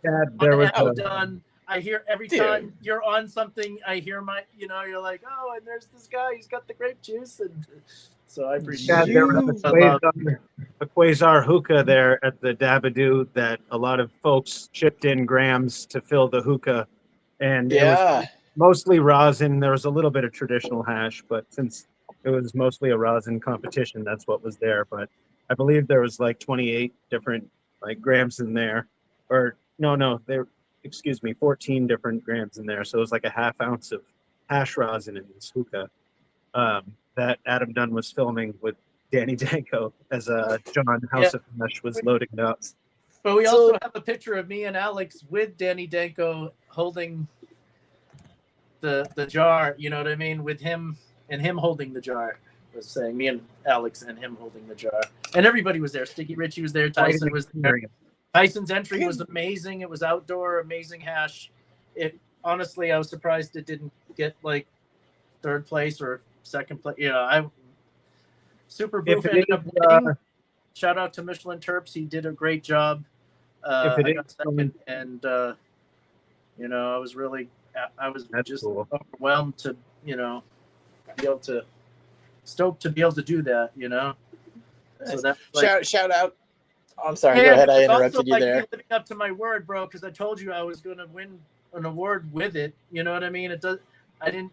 I've entered it separate. I just dude, you've done. I don't even want to talk about the disappointing, but you don't know about all the times that you did lose, or you feel like, oh wow, I lost to that green rosin in the case. You know what I mean? What just happened? So it's but that's just the nature of the beast. So it's kind of like if you can't lose graciously, then or win graciously, then you whatever. You know what I'm trying to say. And so you have to be able to. It's all subjective too. Again, that's why I liked the jar test or all the people at the party, because some people love orange and they hate gas. Some people love gas and they hate orange. So it is subjective. Hates terpenoline. No, I'm just kidding. Jack Terps. No. I'm If just you allow, But no. if you allow branding medicine on for a lot of on the entries, like that doesn't make sense to me. How can that? No, you can't. You shouldn't be able to do branding on the entries because that's obviously a giveaway. That's a little bit of bias. But John, you have done so much with the Westport grape juice. Like I owe a lot to you, and I thank you. So I am always constantly honored of what you're doing and excited of what you're doing. So the first test I sent you was to show, like, I've even got it better, probably at a higher concentration now too. But just because now I know the plant more now. Before it was like, okay, but you're right, it doesn't stretch much. It loves to bush out. It has a lot of really nice, like lower. It's a bush. It's not like your typical Christmas tree shape. It's more of like a nice little. It's round. for the tents. But it's intense, man. It's intense. Like that's what I grow for. I grow for intensity. And that's where the intensity is in the grapes, man. That Niagara grape, because we were just hanging out with Leo Stone. Shout out to Aficionado, and he got to do so he got the grapes I gifted him some, so he knows. He's been talking about it, and he was like, this is some of the best stuff. One of the two best things he's like, I've been to 3 or 4 different, like, heady competitions. He judged 5 competitions last year, he said. And so he was like, bro, this is it. And then he knows Doobie's got the real diesel. Shout out to Uncle Doobie. He said John and Doobie have the best gas on the East Coast that he smelled, those two. Because I also had I gave him my 818 headband, and because he didn't smell my jars. But he knows. I had a bottle of Niagara grape from Wegmans. I opened it, and it was me, Uncle Doobie, even Tim was there. A bunch of us. We all went out to eat after this. It was the whatever Harvest Cup or whatever, and so we're all hanging out, and he's just. I actually have videos. I don't ever post all that stuff. I sent you some personal ones from when, like, Steve Cantwell, just to show, I know you and your wife would probably just be like, oh man, because I love capturing those moments. But it's when I talk about it's an honor to see what you're doing with it, and also the things that I get back, like that Steve Cantwell, who I have watched in the UFC many times. I'm like, Steve Cantwell smoking on that stuff. When you took 3rd place at the Dabadoo with the Hachimaki grape juice, Adam Dunn is sitting there smoking it. Danny Danko is sitting there smoking it. They're like people I have looked up to are sitting there trying it. And to top it all off, when I get a message from DP, someone who I'm like, I root for, like, he's done great things. He's got a great direction and a good head. When I know that a little piece of me, something that I hold dear, has made it to a person that I hold dear, forget about it. Come on. So thank you. And Cheddar Bob did miss a hair flip. So I've blessed a lot of people with that. I just gave some to our Dujon. Cultivating Classics. Oh yeah, he's doing great work. We got to speak with him at this. I get messages from people. They're like, "Dude, I ran into GrowSpaceKilla and I tried the grape juice a lot." He's turned a lot of people out. They're like, "Who? Chad? What?" And he's like, "Dude, look him up. Go on YouTube. Check him out." And they're like, "Oh, all right." After they smell that jar, they're like, "Yeah, we're going to look up Chad Westport." Hell yeah! Let's talk about that. Rooted in abundance. We got to make history pretty much, because the New England Organic Farmers Association never had any cannabis tracks in their teaching, and we got to see Dr. White, Dr. James White, talk about rhizophagy, and they have all kinds of amazing things on composting, whether it's with worms or thermophilic, or they do all stuff with the farmers.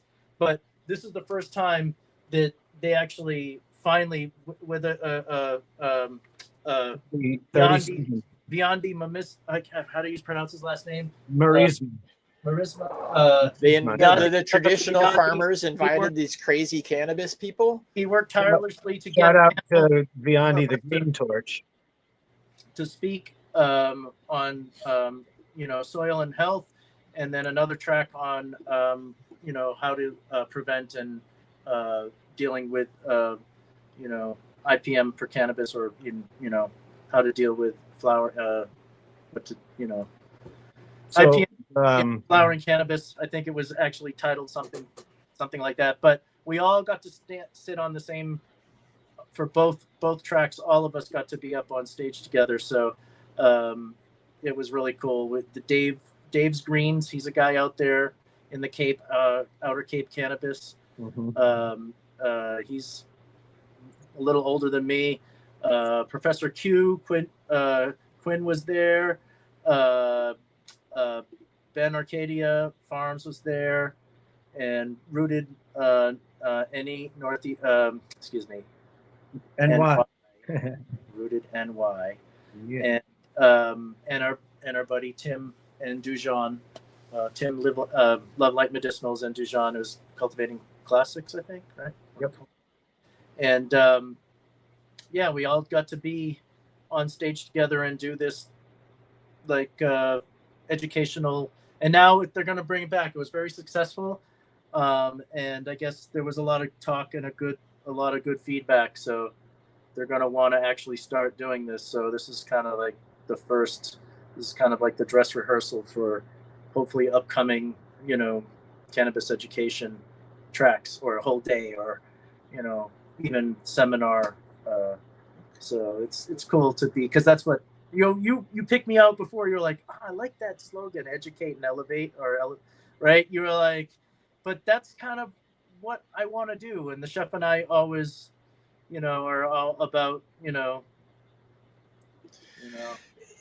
with the things that you both offer, people can live a healthier and better life if they were, and that those two things incorporate so many things. You can't just all of a sudden wake up one day, stop drinking soda, but still chain smoke 2 packs of cigarettes. Like, there's a lot of things in here, but once you kind of start down that road and it comes to growing and producing a lot of your own food, which comes from the soil, and then the treatment, the process, the freshness of that as well. Am I talking cannabis? Am I talking food? It's both, really. So when it comes to, maybe what was one of the highlighted topics that you talked about there, or maybe one thing out of the many things I know you guys can talk about, but maybe what's one thing to get someone's brain like ticking or down a good road, like a tip, a methodology, an epiphany? Is there anything that you guys had lined up for that you would kind of condense and offer to people watching the show right now? So it was, and I could start with Alex there. It was a pretty free-flowing conversation invoked by questions from the panel moderators, which was really cool to get insight from everybody, Ben, good job. one at a time, and then people were able to build off of each other's stuff. Not to stop John earlier from what he was saying, but I wanted to add a layer of, it was the 38th, I believe, or 37th or 38th annual NOFA winter conference. So they do it every year on several different topics in agriculture. And Tyson was even there listening to doctors. You had support. Doctors on orchard IPM strategies, and there was polyculture talks, and so that was typically like the bulk of the agricultural talks was topics of cannabis. So like John said, to finally get cannabis in there after 38 years was really great. And it was scheduled on the organic IPM strategies for organic cannabis with John. And when we arrived, I was actually coming in to catch the first panel as an attendee and support Tim and Dave and a lot of snow that day. Beyond so a lot of snow. So my drive was he was a drive 3 hours in snow. It's crazy. 4 hours actually from where I am in Maine to UMass Amherst, where the conference was hosted. at the Stockbridge School of Agriculture, which is renowned as the best agriculture school in the country and one of the top agriculture schools worldwide. So it was really like a historic, monumental moment to have cannabis integrated into that. I think that was what Yeah. an honor to be included. So thanks to NOFA and UMass for hosting it for sure. Coming into the soil regeneration talk, that Biondi, who is the vice president of the board of directors, who kind of facilitated, they kind of didn't have cannabis integrated into their agenda. And Biondi, being a regenerative KNF practitioner himself, this is just one of the many amazing things that Biondi does, is work with this wonderful nonprofit. And, you know, he had been advocating after teaching himself and going to these other conferences that John and I met him at the Organic sponsored OC conference that Wendy Kornberg and she's son of this. She had been hosting and traveling. Well, Kevin Jordu was supposed to be there, but he had some family thing, so he did do a Zoom. Came through on Zoom. Okay. Yeah. Soil King was there. A bunch of people were there for that one. Fazoli. So that's where we had met. He might have been there. And they had wanted to incorporate cannabis into that. So he had, as being a cannabis grower himself, an avid student, had been advocating the group to be able to facilitate this in. And finally, like John said, they got great feedback. They're looking forward to doing a little bit more. Shout out to Biondi, Green Torch. And finding more interested speakers and educators that want to get involved in creative and stuff like that. So looking forward to hearing more about what they're doing with that. I was actually, What's when up, I came Seth? in, Seth from Moringa Family Farms. He's the man. What's up, Seth? Yeah. They called me up and allowed me to join in on the soil regeneration panel when I arrived. They had a seat for me with a warm welcome. But so it was really great to be able to sit in and listen and add perspective to that. From earlier, I was talking about being indoor, outdoor, and greenhouse. So I was able to add that perspective and layer to how I treat my soil in terms of amendments, biology, and mulching, and how I treat it to keep it healthy. And the cool thing about this panel, the chef could touch on that, like, all of us were from like different, whether we're doing it to scale or small, or, you know, if they were just a, you know, traditional grower, legacy grower, whatever you want to call it. Everybody, or KNF, and one's more science-based, or one's, but we're all about organics. But different camps from different things. People might just, maybe they're Jadam, or maybe they do a bunch of different things, or, you know what I mean? So it was really cool how we had a diverse panel. For sure.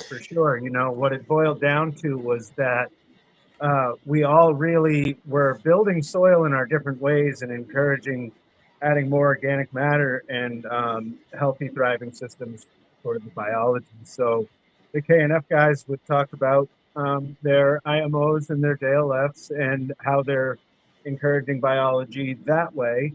And Tim would talk about the mineralization in the soil science of the amendments and the mechanic action of what's going on a lot of these processes.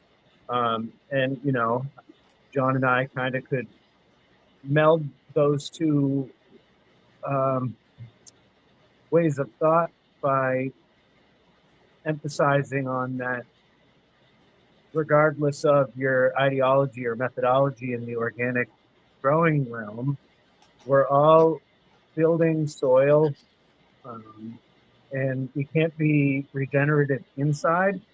So we try to mimic that inside, and that whether you're K&F or amending soil or living soils, that we want to reuse and repurpose our resources so that we know that the soil does deplete in terms of the biology and the plant using its resources. So you have to be constantly adding organic matter and amendments to keep soil healthy.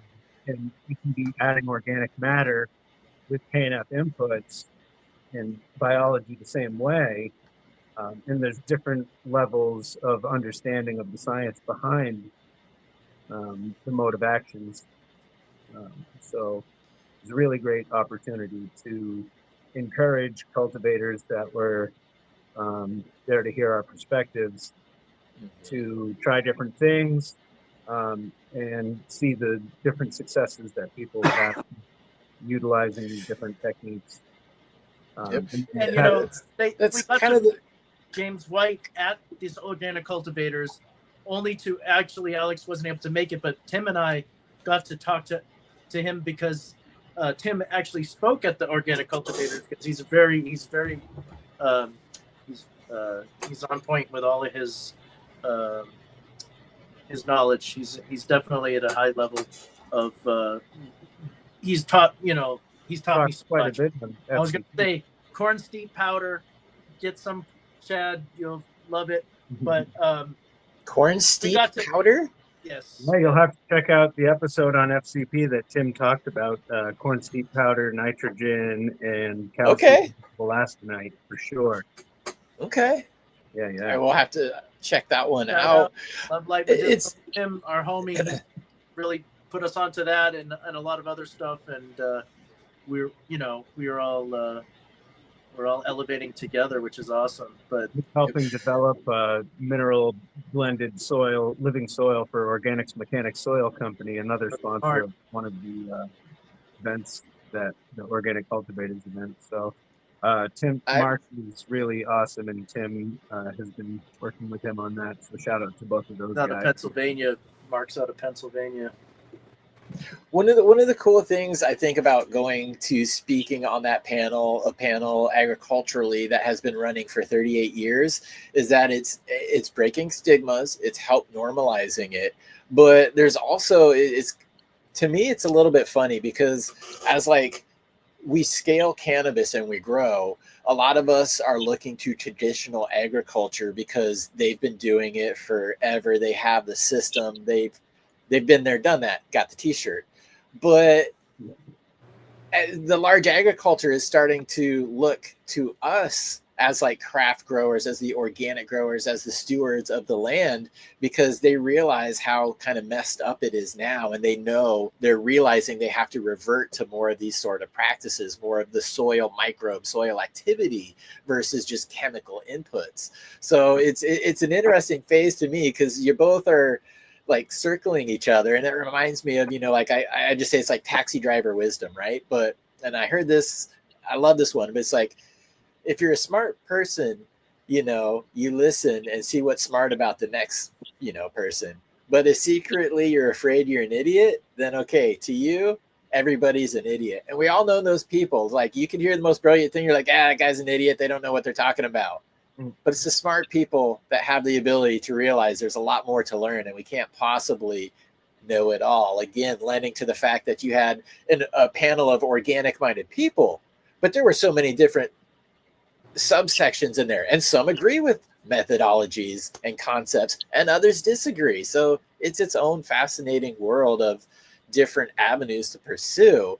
But congratulations to you guys for being part of that, because again, we're legitimizing cannabis and cannabis growing as an agricultural product and doing it in a way that is being environmentally sound, regenerative, and being really a steward of the land, which is what we need to be. And if you look it up, that's really the definition of freaking sustainable and renewable. So hats off to that. And I'm gonna run and grab the other prize real quick, so I'll let you just Alex's last carry it from there. It's Feldbauer. That's Field Builder. That's Oh like, geez, it's fun. dude. They took the pickle off my last name when we moved here, so Apparently, my ancestors were into pickles, but I'm gonna go grab some more seeds to give away. I'll be back real quick. I'm sure you two can carry it. But keep talking about the conference if you could. You know, like what was your biggest takeaway from it? Because you guys brought to it, but what did you walk away being like, huh, okay. So the first thing that I noticed was there was not enough time and that we could have gone on and on, because at the end of the IPM segment, which was an hour and a half, we got to the end and we were wrapping up, and we had like just gotten done talking about a little bit of beneficial bacterias and beneficial bacterias and beneficial insects, and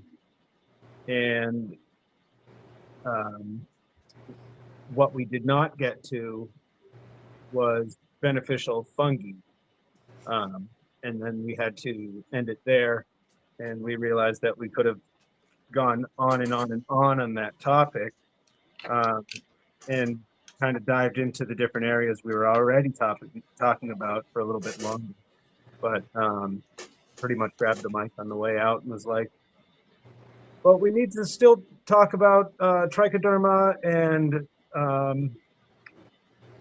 WP22. Variabaceae.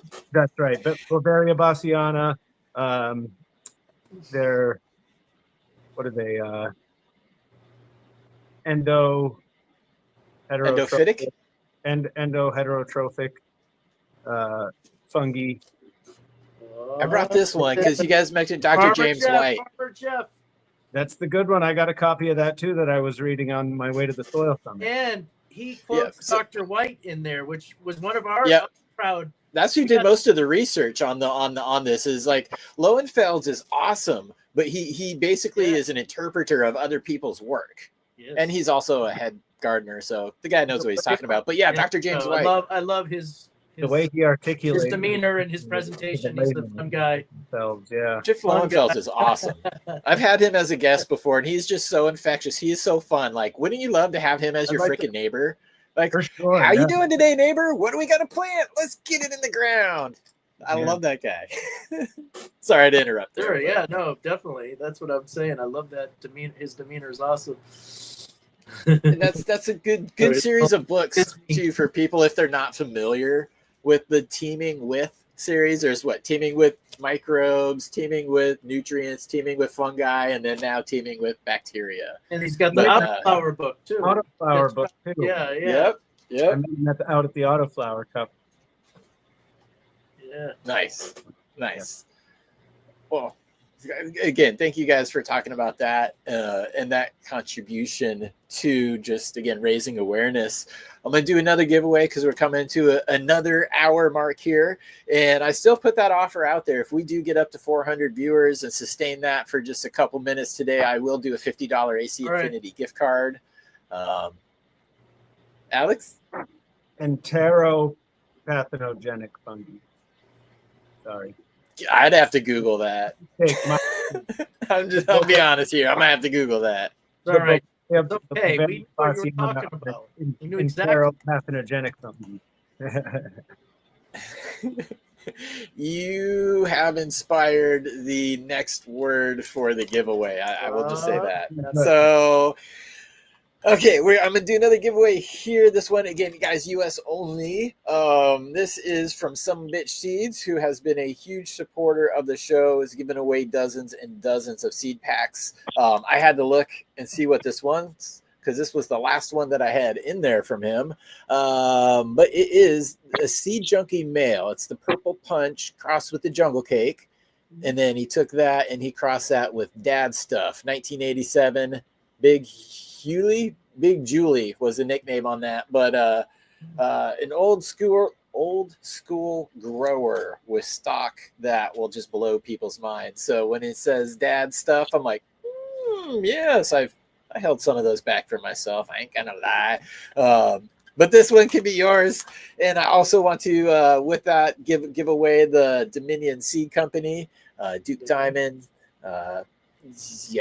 Duke Diamond, Dominion Seed Co. Like classic, again, old school person, heavy hitting, like gas, heavy, put your D in the dirt type strains, cultivars. So if you guys like that, check him out. But this is a cool jeweler's loop. Everybody needs it. It's got different magnifications, has a light so you can see the plant, and also a UV light, which helps you inspect for bugs and bug poop because it will glow in the UV light. And that's usually the first way you catch signs of some things is mold too. PM will glow under the UV light. So if you didn't know that, these things are handy.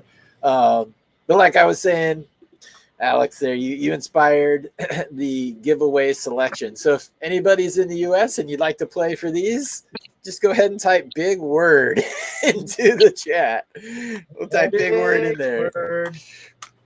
I tell you, man, I've learned so much from growing about just like from the soil biome, how I have a gut biome and how that relates to things. And there's all these terms and topics, like you just said. It's like, bring on Scrabble, because I'm pretty unfadeable when it comes to Scrabble these days with all these terms I know now. With all these letters at our disposal, there's not word we can't come up with. I got Exactly. I got a question for Chad in his pursuit of organic cultivation.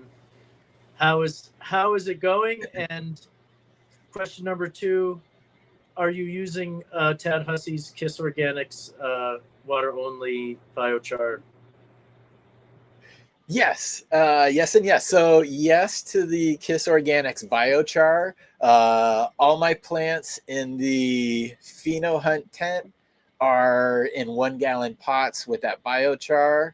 The custom soil blend that I've been working on with Tad, it is a water only as well. Holy crap. Dude, if people have watched this channel for a while, for years, I have been doing water only soil, just comparisons and samples. I've got a video that's going to come out in a couple of weeks of my no jokes. Dude, 7 gallon containers. I'm in the 4th week of flower. They are the biggest, happiest, healthiest plants that I've grown in years. Like, no exaggeration, in freaking years. And it's been water only so far. So, yeah. That's a custom blend we've been working on.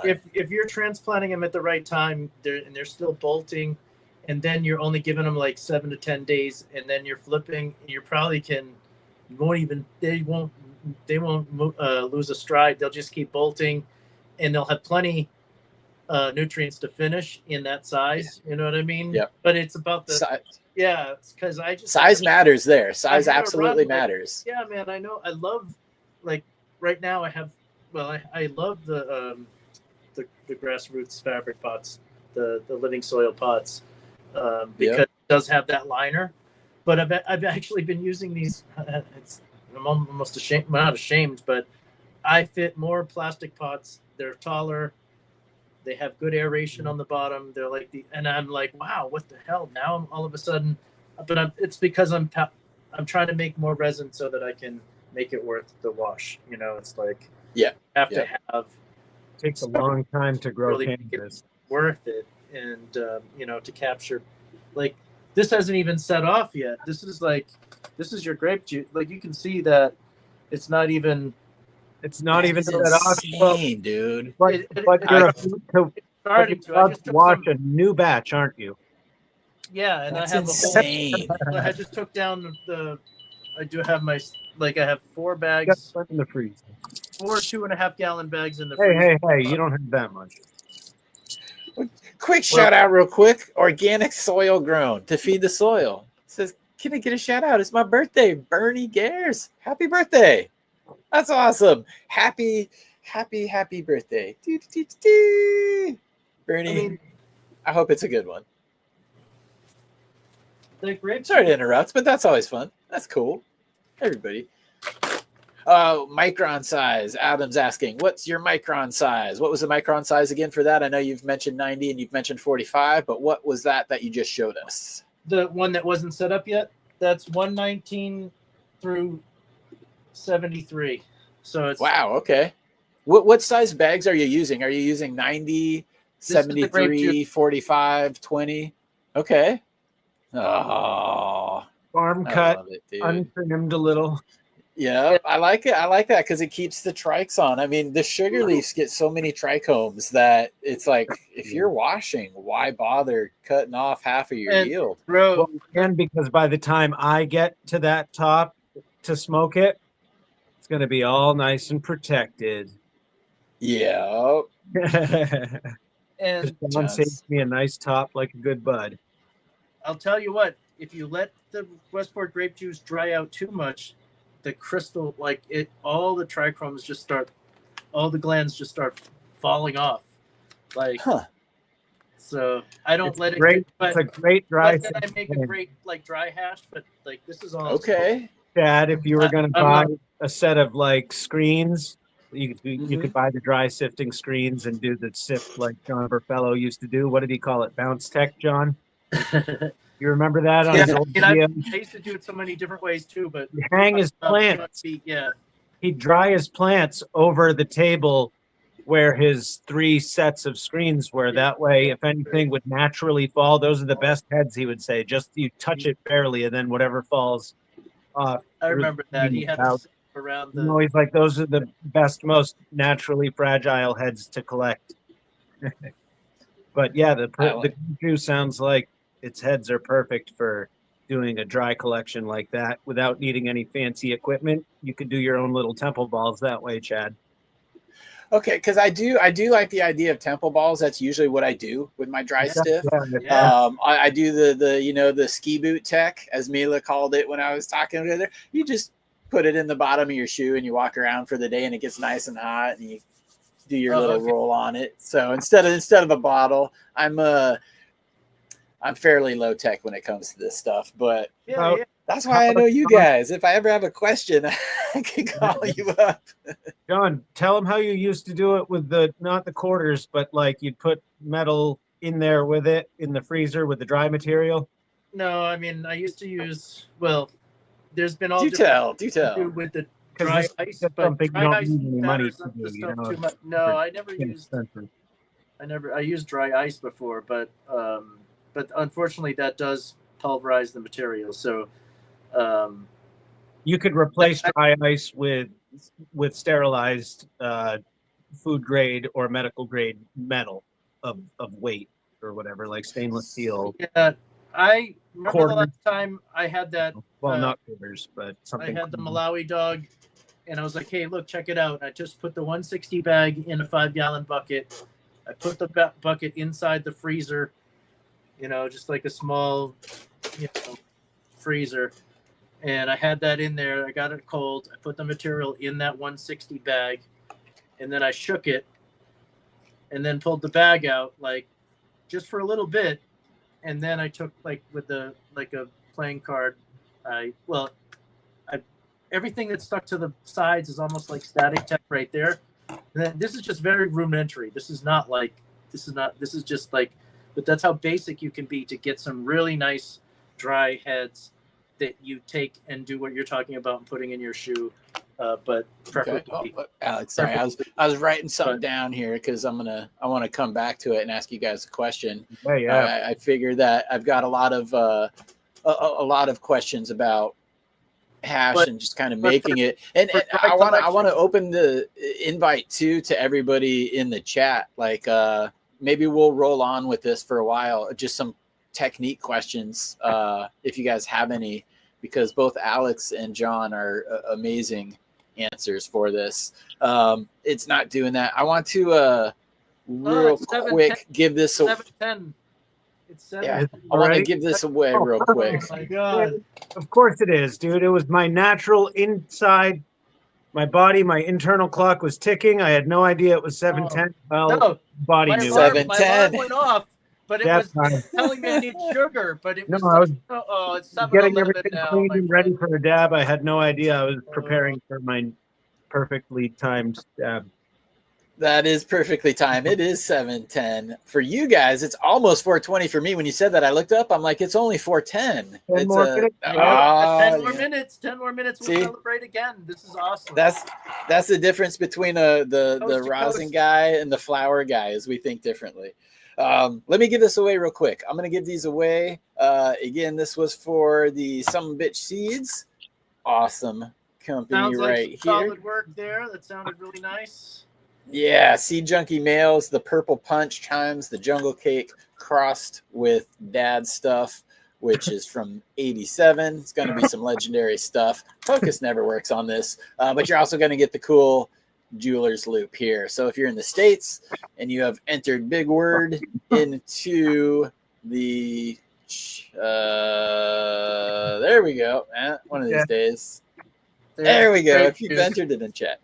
Big dab. The big word Big is dabs. All right. the You juice enjoy your is enjoy your 710 dab. I'm gonna go ahead and hit the button here. Good luck, everybody. Just hit me up on IG if you are the winner, and don't forget contact for these guys. Instagrams is down in the show notes too. Right on, Red Setter Farm. That's a great. Setter. Congrats. Yeah, that's a great person to take this one. I will Like be the logo. happy. I take the logo. It's cool. Swap those seeds, man. So I grew out Yeah. an outcross of a third or fourth cousin of something like that from the Jungle Cake. I think the Concrete Jungle that Ziploc did. I was gonna say Ziploc. Yeah, it was Shanoa, our homeboy Shanoa. We hung out with him many times too. Ziploc. Jungle Cake GMO to the triangle. Yeah, too. I think. So it was just gas, and it had some Z. Oh, Z animal Z in there too. So that was nice. I want to ask. Oh, I'm sorry. No, sorry, still setting in that dab. I was like, he got quiet there. The lungs got taken away. I wanted to ask you guys though, like when it comes to, I know this is going to be strain dependent, always will be. But when it comes to, you were talking about dry sifting a bud versus maybe washing it in, the ice wash, the little machines, the little washing machines everybody has. Paddling. Or that, see, that's for when you have a lot, man. That's when you're using barrels and paddles, and not everybody growing at home is there yet, but there are a lot of people listening that are there. Allegedly. No, I'm just allegedly, right? Allegedly. But I wanted to ask, so if you had, a plant and you split it in half, Very small. one went to the dry sift or, bouncing, and the other went into the washing machine for a wet wash. Is there a difference in yields typically? Do they come out close? Do you have a preference or maybe a reason for one versus the other? Because I don't know. Am I going to get more if I do it dry, or am I going to do more if I get it wet? Because that's all I want. I want more. They're very different because if you're doing it fresh frozen, you're not going to be letting it dry at all. There is talk about doing Sorry, fresh frozen. What does that mean? I just harvested and I put it in my freezer next to my pizza, or do I have to have something special at like colder than normal temperature? Just because I hear fresh frozen all the time. Preferably not with any of other food or anything that could give off any, odor. Or okay, fair. Have its own designated freezer. We could get a small one for like a couple $100. I got an extra one here because but I think with those $169 for just a 5. It's small. Like I'm not like so. But anyway, that right there, just at its coldest setting, cutting the material, only waiting 15 minutes before you put it into the freezer. I use Ziploc. You can use turkey bags. There's one now that Alex told me about, but I didn't get to see yet, that Tim had, that I guess has some kind of static charge so that the crystals don't, all the glands don't stick to the inside. I forgot the name of the product. I wanted it's by the Terplock company that we like. Preferably, that's what I would be putting that in the freezer. That and then bags. Okay. Do you vacuum washing it, or is it just like a Ziploc? I just do a freezer, 2.5 gallon freezer Ziploc bag. Yeah. So when you Ziploc, this is frozen haze material, and John's making some. But that's really dry though, right? That's but you can see on the bag it smears. And the bag that Tim was talking about is Grove bags, like those Terplock bags. They make turkey bags, like the old school new school turkey bags that you would bulk cure Okay. Yep. 5 pounds of bud in. They make bags like that are non-static, that the heads don't smear on like that. Okay. And it's awesome. Oh, So, gosh, I've never frozen buds like that. so what I was gonna add to your Looks question, like broccoli, man. and John go may ahead. John can follow up on what I say, I guess. But what I was gonna add to your question was that the Westport grape juice in that regard is special because, as John says, usually it's going to be fresh frozen if it's a washer. Okay. But the heads on that, like usually you're not going to do the dry unless it's really good at that, but unless you have to in some cases. For instance, that stuff This one purple that I because showed you was not a washer. It was, Beautiful. it was like a haze, that doesn't wash. So that you can dry and freeze and shake to get the heads off that normally would not wash and collect or yield very high in that manner of extraction. So if you wanted to get some yield, you could do that. But Nice. in Oh, the it's manner that the beautiful. Westport grape juice's resin reacts, gotta put it back. it works like a great fresh frozen washer, but also because of how John says when it dries, it has those really long stalks with the awesome heads. It would also make great dry sift hash, Okay. or like static tech, or collected and then cleaned up. So a little many bit. methods. So many methods. They all Yeah, have merit so- too. It's all good So medicine. that's something you could try, and it would be a lot of low cost experimentation that you'd have accessible to you with not a lot of tools or a lot of money going into it. You could get a set of inexpensive bubble bags and some clean weights that you could like do dry sift shaking, or the screens. You could buy your own rolls of the screens and build your own frames out of block, So So they're there's screen printing screens, right? Same difference? I would- I mean the micron size, obviously, I but take the micron size. One's line per inch and They put one's lines per inch, which is the reverse of the micron. exactly.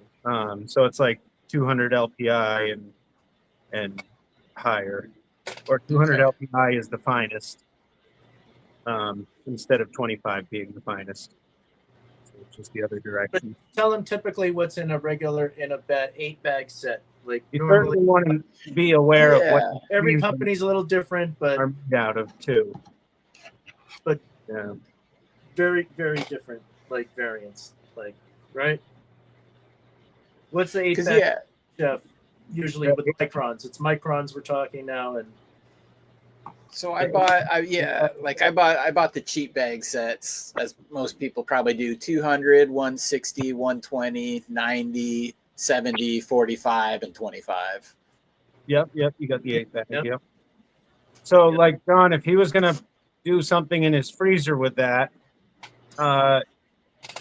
you would probably want to well, it's important to did like emphasize that 160. you have to do bubble hash once you fresh freeze it. You have to do an ice water hash. Okay. If Chad wants to use his dry material, then Alex is talking about the weights, which Right, you have to that's be what- careful with. You can do that, but you just have to watch. And once you see color, that's when you need to stop. Doesn't mean you can't thrash again and collect even more heads, but it's going to get more green. You know what I mean? Okay. So Okay. you can do your Recommend own, okay, here's this you 100 layers yard it. hash, that hash that doesn't make it 100 yards from where it was. Mhm. The 100-yard hash, the 6-star full melt. Yes. Well, Stays it's your, within his it's proximity. it's you're reaping your own medicine, the benefits of, why are you going to give away the cream of the, I mean, once it becomes a big thing, but for a home grower, it's like, and yeah, And so if you're doing this dry, like John was saying, you have like a 5-gallon bucket in the freezer, and you have your material in the freezer, so everything's cold. And to do it the cleanest, you want to have as much filtration as you can. And so it's going to be not really like washing where you're adding all these bags and you're collecting separations, but you're going to be catching in the bucket and then like using static as a tool to collect the premium stuff. And so you want to catch below a certain number, and then you will clean up what you collect later, because you're not going to add bags below that certain number. And Right. in this particular scenario, you can say you'll use the 160 bag as your lower bag, and you can put the 190 bag above that and the 200 above that to be added layers of filtration to help reduce the contaminant that you're going to be putting through your cold shake. So in the 5-gallon food grade bucket that you've cleaned and sanitized prior to all of this, that's really super cold. Your material's cold. You have your bags layered like that. You're going to put your material into the 220, 190, 160 as gently as you possibly can. And then, John, you can go ahead and walk through your technique from that viewpoint there, what somebody would be able to do in a low-tech scenario. In low tech, the easiest way to collect just some heads is, like I was saying, in the 5-gallon bucket, in the 160 bag, chilling the bucket and the bag with the material in it for at least a half an hour, and then just shaking that bag within that bucket, and just very shortly, and keep looking. You can pull it out and look and see. Once you start, I mean, the best way to do it, the old school way, was to do it like on a piece of glass, so that you could start at one end and keep going, and then and then you could draw a line where, okay, this is where I'm starting to see the color and the green starting to happen. This is contaminants. This is green. This is all plant matter that is less desirable grade. That's like the cream, the best, and that way you can kind of visualize that. But the most rudimentary in the bucket, it allows you to get a little bit of static check, because you will get that sticking to the sides, and all your carding is like, I would just bump the container, bump, and whatever's in that center, that's what I would card out and leave all the other stuff there, because there might be, but it's mostly just bristle of hairs and other, there might be negligible Collected later, there. collected later to use it for food, or like oil, topical, put it in coconut oil and decarb it in that. But that's going to be, like John's saying, the waste product from what he's looking for. But there's a lot of good, valuable medicine in what's going to be in that static left behind. Making the most of your effort and of the plant. Yeah, if you're I would do. You can do that, but it would just be like, collect that and just keep that separate. Don't scrape the whole thing and then think, oh yeah, that's all great. No, how you're gonna get it out, and then take that out, of course. And when you're but to get that, like when you're like, ooh, man, that's amazing. Like just the heads, yeah. Yeah, and it doesn't take a lot of material to do that. You know what I mean? We all have enough probably trim. Like that's what we used to do. We're like, oh man, this is amazing. Like the trim, because we used to do the flower rosin. And it's like, oh, this is amazing. It's like, oh, now it's the trim. Now it's like, no, this is the fresh frozen. This is like another. I mean, but they all have their own medicinal, and even temple balls have their own amazing medicinal, effects, and so basically everything has, merit. Exactly. When you guys are talking about static tech, the trichomes are electrically charged. There's ions in them, so you can use that. Are the heads and the stalks attracted to it, or is it just the heads? Like, can you separate heads from stalks just by using static tech, or is that mainly to separate the leaf matter and the pollutants, anything that isn't a head or a stalk, basically?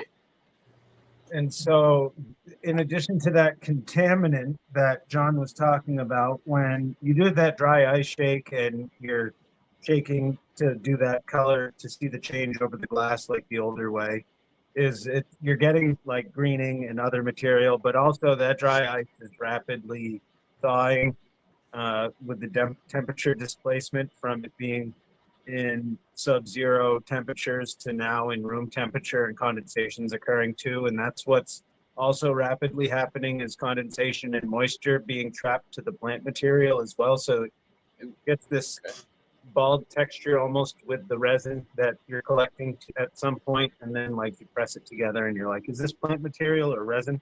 So we want to avoid, because that's also the dry ice, which is a byproduct of the CO2 process, right? And that it's not a pure piece like of RO water that is very clean. I don't recommend the dry ice anymore. In pieces of dry ice, there are particulate or contaminant in this process. Okay. And that there's cleaner ways to achieve that. That's so cold and awesome that it does what we want it to do.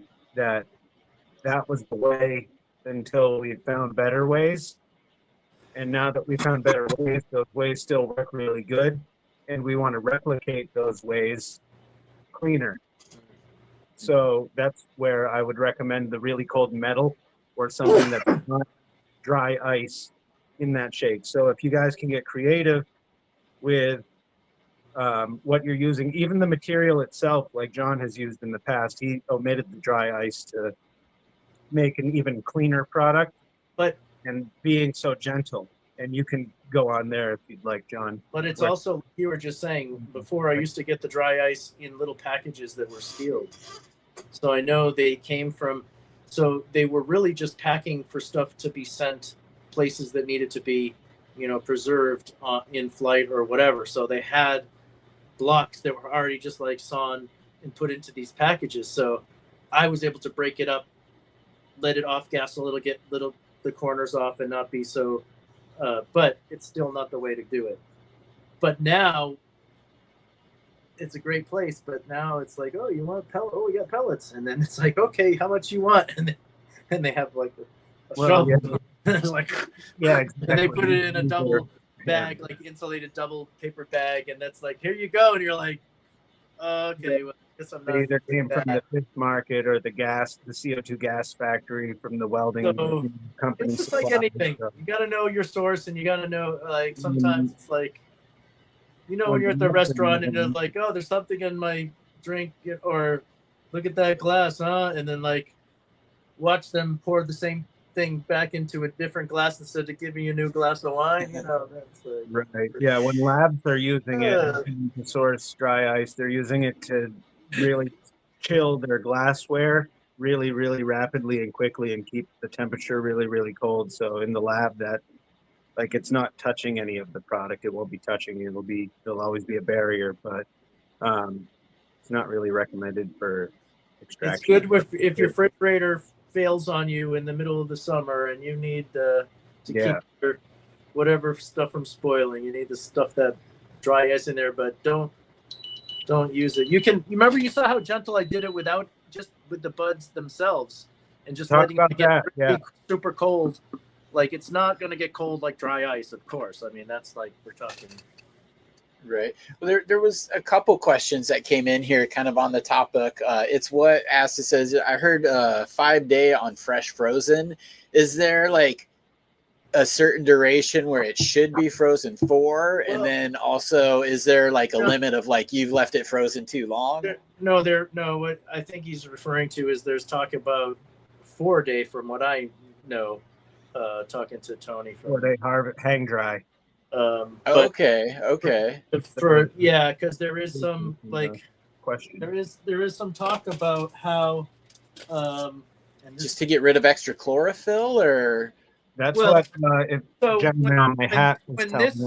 when Blue this never gets cared. smaller and it starts to shrivel up, this incision or whatever they call that, that's not Incision. listed here, The abscission is point. yeah, abscission is smaller, so therefore it's going to leak less terpenes and cannabinoids, or all of the wonderful phytocannabinoids Okay. that are in there, Wow. and can make the gland maybe a little bit harder so that it doesn't pop and rupture, so that it stays as a beautiful little caviar droplet in when you're collecting, Okay. when you're scooping it out of there. Is that what he was mentioning when? So there is talk about that, but nobody really wants to hang for 4 to 5 days. It does. I have yet to try it, so I don't want to say, but I'm open to it, dude. Like, how do you know unless you try it yourself? Got to be open. I probably should have done it. No, I didn't have space. I didn't have time. So that's probably going to be the biggest. And I guess it's probably their hardest push, is to be like, yeah, hang it for 4 days. And sometimes people, when they're getting even that product from someone else, they're not necessarily hash makers, they're growers, so they don't necessarily know how to handle it before it gets to the processing. True. Which really make or break that. Yeah, well, yeah, it's all in the heads, and we all know that if it's not handled gently, you're losing the heads. It still looks shiny, still looks crystally, but you're losing the heads. Right. They don't concept of is there a difference between fresh frozen and freeze drying? Well, that's what it is. That's kind of prior to same difference, different words, or same different things. You can do the pizza box, and there's ways. Time. Like you can do it a modified like wine fridge, and even one of the dudes from I haven't looked into that yet, but the guy from Hash Crew was talking about a green light and getting it to dry faster if you do the pizza box inside the. This would be dry frozen, I guess. This is dried material that's frozen, but your freshly harvested material that's show the bottom. No. Yeah, right. No, all the heads at the bottom in a bag would be fresh frozen, whereas freeze dried would be hash coming out of the freeze dryer on the tray.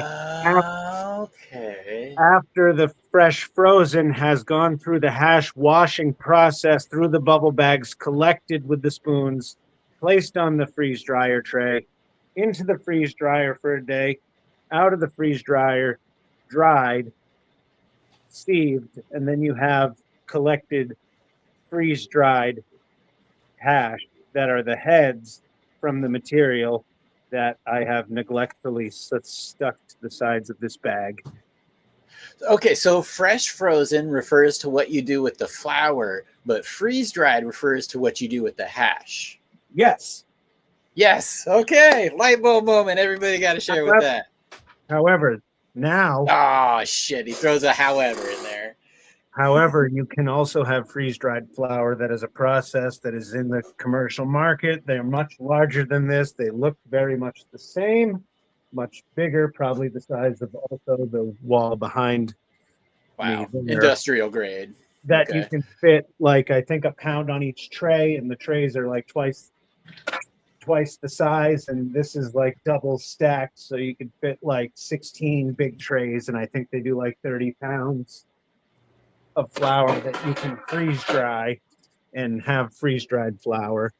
It's not the way, it's a way that people who aren't as savvy with environmental controls and flour curing, it's a easy way to get to a finish line, but your product is not going to be as superior as if it was slow dried and cured, but they will tell you otherwise. However, it does preserve the terpenes awesome, but you'll have to put it into another unit afterwards to like rehydrate it to like a Bovita packet cure level almost. Okay. Like a proofing box for bread that you're going to put your freeze-dried weed into afterwards to reconstitute the moisture levels to so it's like a really expensive way to dry cure weed really fast. Well, if, in bulk, it's probably cost effective, but Yeah. yeah. Well, no cure November. I guess they solved no cure November. Damn it! For sure. I'll keep saying it. And the I'll keep saying it. the terp tests are going to look through the roof. So that's what, that's, Yes, I just it took all a depends on what you're looking for. see that, Chef? Yep. Oh, I just dropped What some. what was that you had? Was that crumble, dry crumble, or? No, this is fresh frozen. It just needs to be sifted. It's been in the freezer. Okay. It's been in the freezer for a little bit, but so I had it in my fingers. I took that little piece out. It's getting nice and warm. And then, are you guys? That's probably more what you would be used to seeing, but it's pretty much close to melt. There's probably, no, I wouldn't say that's not, but certainly some really beautiful blonde. Other heads. way. I think that's only the 45, whatever this says, 45. Yeah. Well, it's still delicious, but like you make a nice little snake and put that in your joint. Nice. But And that isn't something that you've actually put through a press though and had No, it no. oozed out, is it? No. that's I just took this, put my fingers and pinched that little piece, like one of the ones that fell on the floor, unfortunately. Now you have to smoke it, John, after you've demonstrated. Now you have to smoke it. But It's got skin contaminants in it now, buddy. Well, yeah. Well, what about Jamaica? Like, what about all the old Charis and Charis. No, Anytime I have to, just to say, when I'm you know, de-seeding, I do it this is all by you have to hand. do. You don't even have to put that in your shoe. You know what I'm saying? I was just trying to show you. You know, like Yeah, you yeah. could do it on a small level like that. Just or they do the gloves. Now we're thinking about what gloves are good gloves and what are, how do you make sure the gloves are clean and Sterilization, But in- alcohol. reactive with the terpenes and not really That would kill the terpenes. or That would kill the dissolve- heads, I think. or dissolving Dissolve the into head. what Yeah. trying to I don't know where I know I'm off, but we think about all these things. That's what puts me and Alex and a bunch of our crew. We're kind of always we're always trying to well, I don't know, we're definitely always, it's cannabis is always on our mind and we're always thinking about it in different ways. And, Don't do the taffy tech with the gloves, right, John? Because of that. So yeah, well, with your tool, collect it with your tool and put it in the but I jar. think- They got the big, Don't do that. stretchy. Your gloves have all of these microplastics that you're folding into your hash, right? there's going to be So, studies that come out that show Think what about that. Collect it with your tool and put it in the jar, and then when it's ready, then whip it. You don't need to fold the air into it with whatever's on your gloves, So there's going to be studies that come out probably that are going to show either way what's the best way, but I feel like the chef was saying that the best thing is to not oxygenate it as much. Don't already taffy it, because then you're just encapsulating all that oxygen. right, and now or I think that's even a air, creative way, even oxidized, not oxygen. it's especially air. especially knowing what we know now with the vacuum sealing tech, John. It defeats the whole purpose of the taffy tech, right? Because you're sucking the air out. Like, So when you do the squish, you're not having the air bubbles in the rosin. So why would we taffy tech the rosin if we're trying to remove the air from the rosin so it's not oxidizing our terpenes and cannabinoids from the inside during the cure, right? So like if you're taffy teching it, then you're whipping it like with a whisk in your pancake batter and you're incorporating air. So you're folding the rosin over onto itself. And every time you do that, like a bread dough or anything like that, there's air that's getting flipped in there. And that's what the color change is. It's all like shiny and nice and light. And it's really nice because the air is whipped in there like egg whites when you do like a meringue, or they get all frothy and much lighter because the air is whipped into there. So it's increased in volume, but not in weight. And so it's a visual thing that you're seeing. And when you do that, the air is in that extract, and then you're putting it away and you're curing it if you taffy teched it. And in this jar, all of that air is in there, including the air that's in the negative space from the top of the extract to the top of the jar.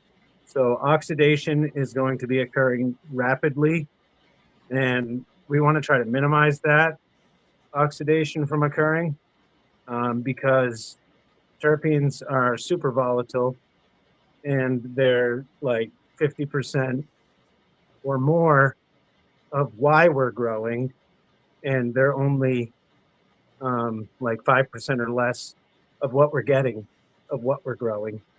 So Yeah, we want to save them because they're extremely valuable and low quantity for the amount of work that goes into Juice is loose. Yeah. How do you guys feel about, and I hate this question, but I'm going to ask it because we're all kind of purists here, and you did mention 5% terpenes. That's great. And again, being a flower guy, I'm familiar with spray packs. So in the hash world, is there a thing of infused terpenes? Because how would you know the difference other than analytics, maybe? Is that a thing? Are people coming back? They're like, oh no, man, I just grew it super special. I was left-footed and watered with my right hand. So I think you can taste it when it's like. Is there spray hash, dude? There is, yeah. Well, okay. I won't say spray, but like terpene enhanced plant derived terpene enhanced extracts or concentrates that aren't necessarily.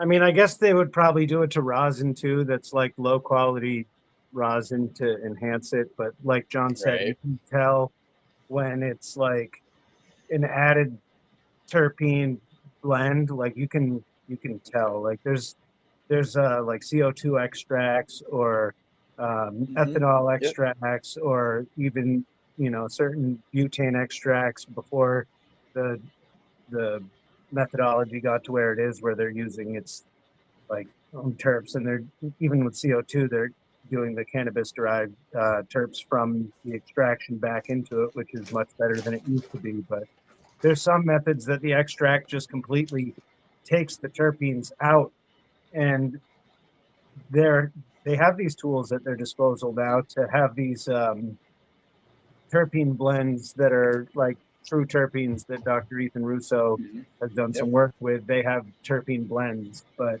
these terpene blends that are like sour diesel or train wreck or tangy, they're not from those cultivars or strains. They're from all sorts of different botanicals. And then those constituents, they've looked at these cultivars and they're like, okay, this is the profile. Let's see if we can match that profile by blending these terpenes that we see in these test results to the same degree here, put them in a bottle, slap that label on it, sell it to people who are making these extracts that don't have their own terpene profiles, and they can add them to it. And you can get specific terpenes as well through terpene producers, but that's essentially how a lot of the vape pens that are like the distillate pens out in the market. That's where I was going to go with that. I'm like, that's what I think of when I think vape pens. It's exactly what you're describing. So they'll do that same process with the extracts that don't have the terpene profile to them. And so essentially there can be extractors or labs out there that might be doing like mass extractions and just have this big house blend of their extract, and they're like, okay, let's break it up into 20 jars, and each one of those 20 jars is 5 ounces, and each 5 ounces of those jars is getting a different terp profile. But it's then they show you the test results, and they're like, how come the sour diesel dabs, the train wreck dabs, the blood orange tangy dabs, they all have the same test results on your COA right here with the same amount of cannabinoids, the same amount of terpenes? Wow. Well, not terpenes, but the same amount of cannabinoids. And when you ask them what dirty though, breeder, who's the breeder on the blackberry Kush? Right. Like, I don't know. No. So these are all things that little signs. All large real bad actors are have placed onto the consumers in the market. Yeah, unfortunately, that's where most of the stuff from the bad actors go, is actually to the consumer, recreational, above board systems.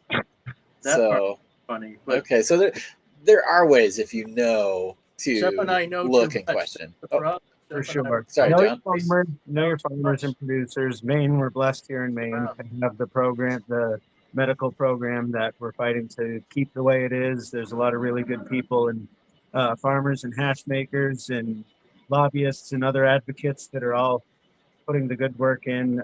Shout out to Future Garden Seeds and Art and Craft Cannabis. I know that Lizzie has been MOFCA certified. keeping- Heck yeah, they're actually the only MOFCA certified Shout out to hash maker in the Maine cannabis market. So MOFCA is the Maine Organic Farmers and Gardeners Association.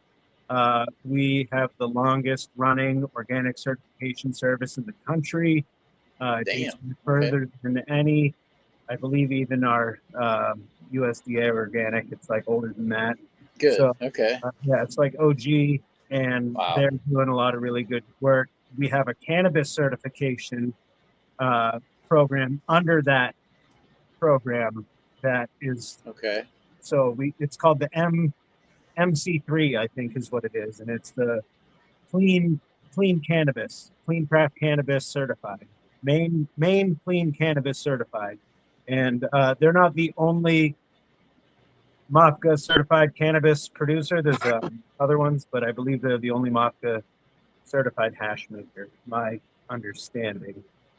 So shout out to them for doing the really good hard work that they're doing. Lizzie also runs a produce market farm and a hemp farm with her husband Jeff, also in addition to their main medical cannabis.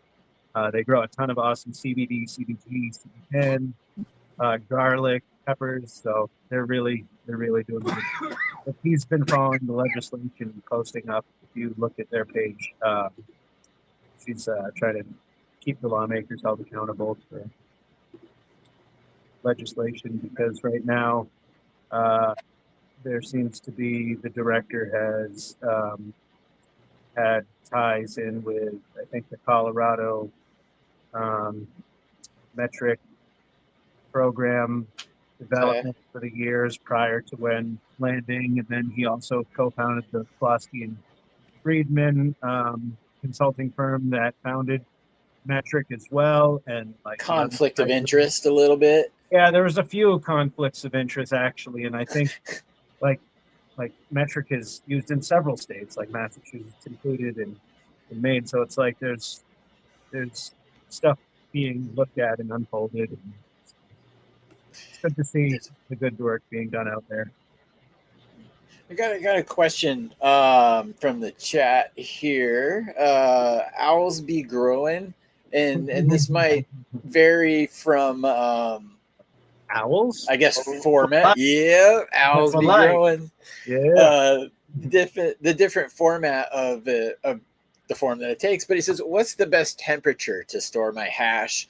And I'm going to throw on top of that, if it's in a jar, because I saw DP post, does the amount of headroom make a difference? Like, oh, I only fill my jar half full all the time. Or so what's the best temperature? And then headroom, maybe, if you guys want to tackle that one for us. I mean, like I just showed you a jar that came out of the freezer, but it really should have been pressed a little bit sooner. It shouldn't be sitting around too long like that.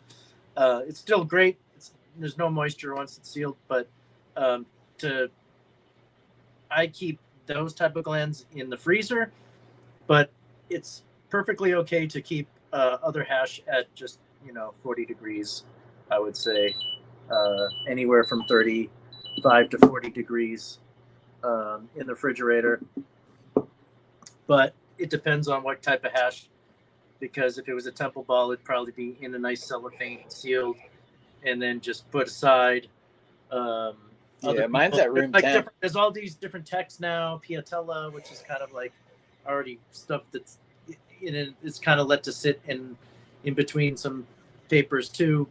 But I'd say that the temperature is like what a refrigerator temperature would be. The chef is food certified, safety certified. I don't know. He knows all about temperatures. Yeah, I would say it depends. But, I agree with John, what you said, for keeping your rosin cold in the freezer when you're not actively dabbing it when you're going to be dabbing it in the fridge is good. Refrigerator temperatures, I think that depends on the hash. Chad, some of your stuff, like sometimes maybe humidor temperature, like room temperature, maybe like 45, 50 degree is fine, like cool. Okay. Well, that's just above refrigerator. Oh, I think Chef dropped out there. He was reaching for the phone. He might have had an incoming text or a call. That happens sometimes with StreamYard. Yes, If you get the text, it like knocks you off, or like you earlier, it'll cut your audio and you can't get it back. Gotta ask. It's mom's gotta answer. Heck yeah, you better answer that. I'd be like, okay, guys, hold on real quick. This is my mom's calling. So yeah. But yeah, man, I'm really excited to. Well, I don't know. It's we've gotten to the point where certain competitions we can't really even. I can't even. Well, it's good. Certain competitions we can't even enter at the same capacity as before. So, and then some of them are like, what does it really gain? Then there's ones that I kind of missed out on for timing wise, which I feel like. Again, harvest and scheduling, man. TP was definitely, shout out to him. He was showing me love. Brother was showing me love for sure. And even Mr. Burns, they were like, oh, this is, and I appreciate it. And everybody's doing such good work out there. It's much mutual respect and love and admiration. But like, I know if it got into certain places, it's just they haven't given me I guess they don't know. They don't, I was on the show with other winners of stuff. I think I would have been able to go to this Hash Angeles thing that just happened, but there was no way. Maria was just coming back from Brazil, so I had to be here. Yeah. And I'm not saying I just know that grape juice blended with its magic. So it's like, even by itself, all of them by themselves. Like I even said that, before. I really, they're all got their own, but then together they combine for this like flavor and the punch, because everybody knows when they smell that. And it's like, even if I blended it 50-50, the grape juice would still overpower that aroma, and people would still be hit with that organoleptics of like, whoa, like, that's great. I mean, everybody was, and then when they smell it, just like the 90 straight up 90 glands, it's like really loud, and it's just like, whoa. Yeah. I can't wait. That's the Concord grapes. Like, no, it's like a white grape. It's like this Niagara grape, but everybody's unmistakably, it's like, wow, that's like really great. So everybody loves it. And then when it's blended, not that it doesn't have, it came in at 24 something, I think, in the tests that I sent you for the flower. Actually, 24 number does sound right. I'd have to look at it. And I didn't know how to steer the plant. It's not my mom. I won't answer it. All right. It's, so I didn't know how to steer it or what to watch for. And I am amazed at how little bit of a stretch the zero stretch it has. And it is it's a great plant for scrogging for sure. But if it's grown big enough, I think it holds itself. You only need like one stake. You don't need, it's pretty balanced plant. I mean, I'm sure more weight if it gets help, it will put on more weight, I'm sure. Try to keep it robust. Yeah, I mean, I can't wait to get the smell of it myself too. And it blew my mind when you gave me the feedback from Leo from Aficionado, because dude, he's the things that he's produced, the things he's seen in his life, and the people he knows for that to stand out to him is pretty freaking crazy in itself. So I've had, and this is the diesel, the doobie, and diesel, and he was like, oh, okay. He's like, you guys. But yes. So with that, your aged hash, if you're going to be storing anything at room temperature like that, moisture content is going to be crucial. And that Okay. everything else needs to be very cold because terpenes are very volatile. And I'm sure you guys talked a little after I dipped out and my phone died. But if you didn't touch on this, that's why everything else is kept very cold, because terpenes are very unstable and volatile. So that I believe even Jeff recommends that all of your hash just be stored in the freezer when you're not actually using it to medicate with for like long-term storage. So long as a lot of your oxygen and certainly moisture, there's no moisture. And that, like John was saying, when you're taking something out to medicate with, that condensation factor is a consideration. If John, stop me if you already said this. Don't open your jars like right out of the fridge or freezer. Like pull them out and let them come up to room temperature for, depending on how much hash you have, like an hour or a half hour for. That's assuming we have patience. You're like, I want to dab. And the ambient temperature. I'll set my alarm. So, But that really is the right way to do it, though. Well, so this is why, It's a because whole nother VPD. you're going to it's for collect moisture into your extract, and then when you go to dab it, it's going to sizzle. Vapor temperature deficit.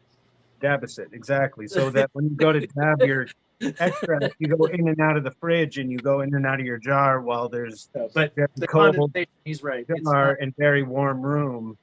You're going to get moisture into your dab, so that next time you go to dab, it's going to sizzle. no, the shizzle for shizzle. No way.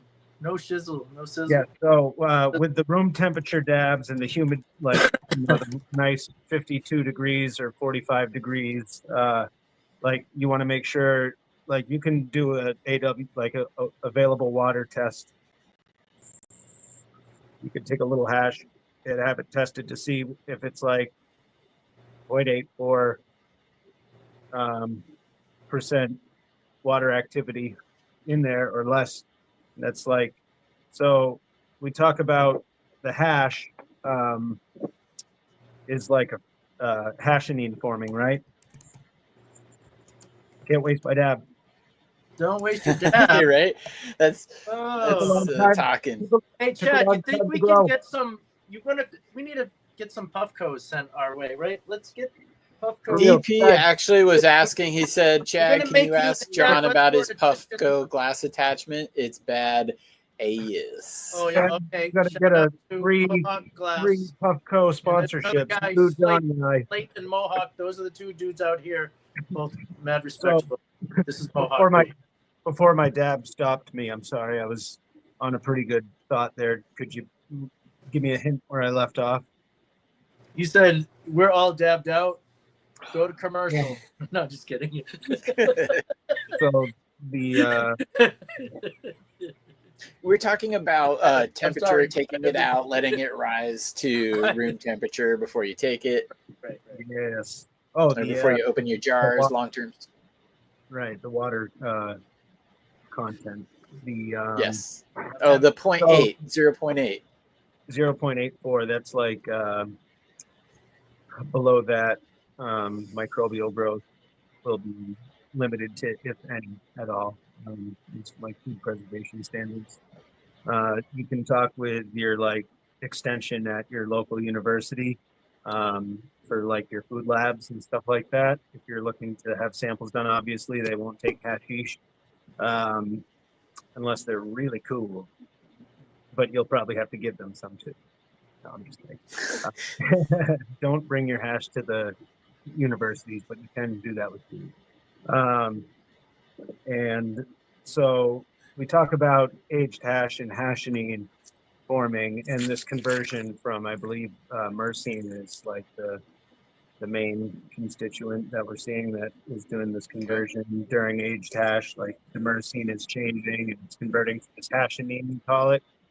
But this is like, if we think about how food ages in slow food processing, it's like through a fermentation process where it is through like a aged microbial composition, right? So that is, if you think about other methods of fermentation or bread making, it's environmental, so that you can change those parameters to control the speed, time, temperature. Like warmer temperatures are going to accelerate microbial growth, right? It's colder will heat it or slow it down. So those are things to consider too with aging processes. And so that's another reason why moisture content is a critical factor if you are using temperatures that are outside of what's called the temperature danger zone, which refrigerator is underneath 40 degrees. And then that goes up to 100 and now is 135 degrees. That used to go up to 140 degrees. To kill stuff. Right. To Yeah. kill Our bacteria. Yeah. Okay. Our food safety standards have since changed a little bit depending on time, holding times. So that now that can be at 135 degrees if that temperature is held for 15 seconds or longer. Okay. So in between that 40 to 140 is where growth will occur, but not as rapid as in between that 70 degrees and that 135. And beyond that 135 is, as we know, is when pathogens start to die off. Can I just Or add? compost that- piles only go up to like 160 for good stuff. 130 is really the best, just like for food, is that like 135, 160, medium to mid well. But you're not, and I'll let John jump in here, but you're not getting your hash up to that temperature. Obviously. No, but that's like that danger zone is like, that's the no is between 40 and 140. And then that 70 to 140 is extra no, right? So Okay. like 40 Levels. to 70, and 70 is the high side. Like we don't ever want our hash. Like you can, your hash in the I car want on my a hash to warm be day, degrees. you open your hash at 70 degrees and it's extra loud because it's sweating, it's getting warm. Those terps are volatile at that point. Right. The textures even changed, right? So Right. you That's look usually at your we can hash see in the that. cold. Yeah, you can see it looks the It's like it's melty. nucleation. Yeah, it looks melty. It looks nucleated. It looks like jam almost. So those terpenes are being volatilized. They're being subjected to harsh environmental conditions. And this is why when you know these things and the whole water content and how to craft something with all these things in mind, you don't need to use any mold inhibitors or any nasty chemicals or anything that I guarantee Do you it right. 98% of the stuff out there on the market has in there, because they just want something to have some type of shelf stability. But all they have to do is craft it without that moisture level. So that's what the chef does. And start with clean, healthy product that's not detrimented or contaminated.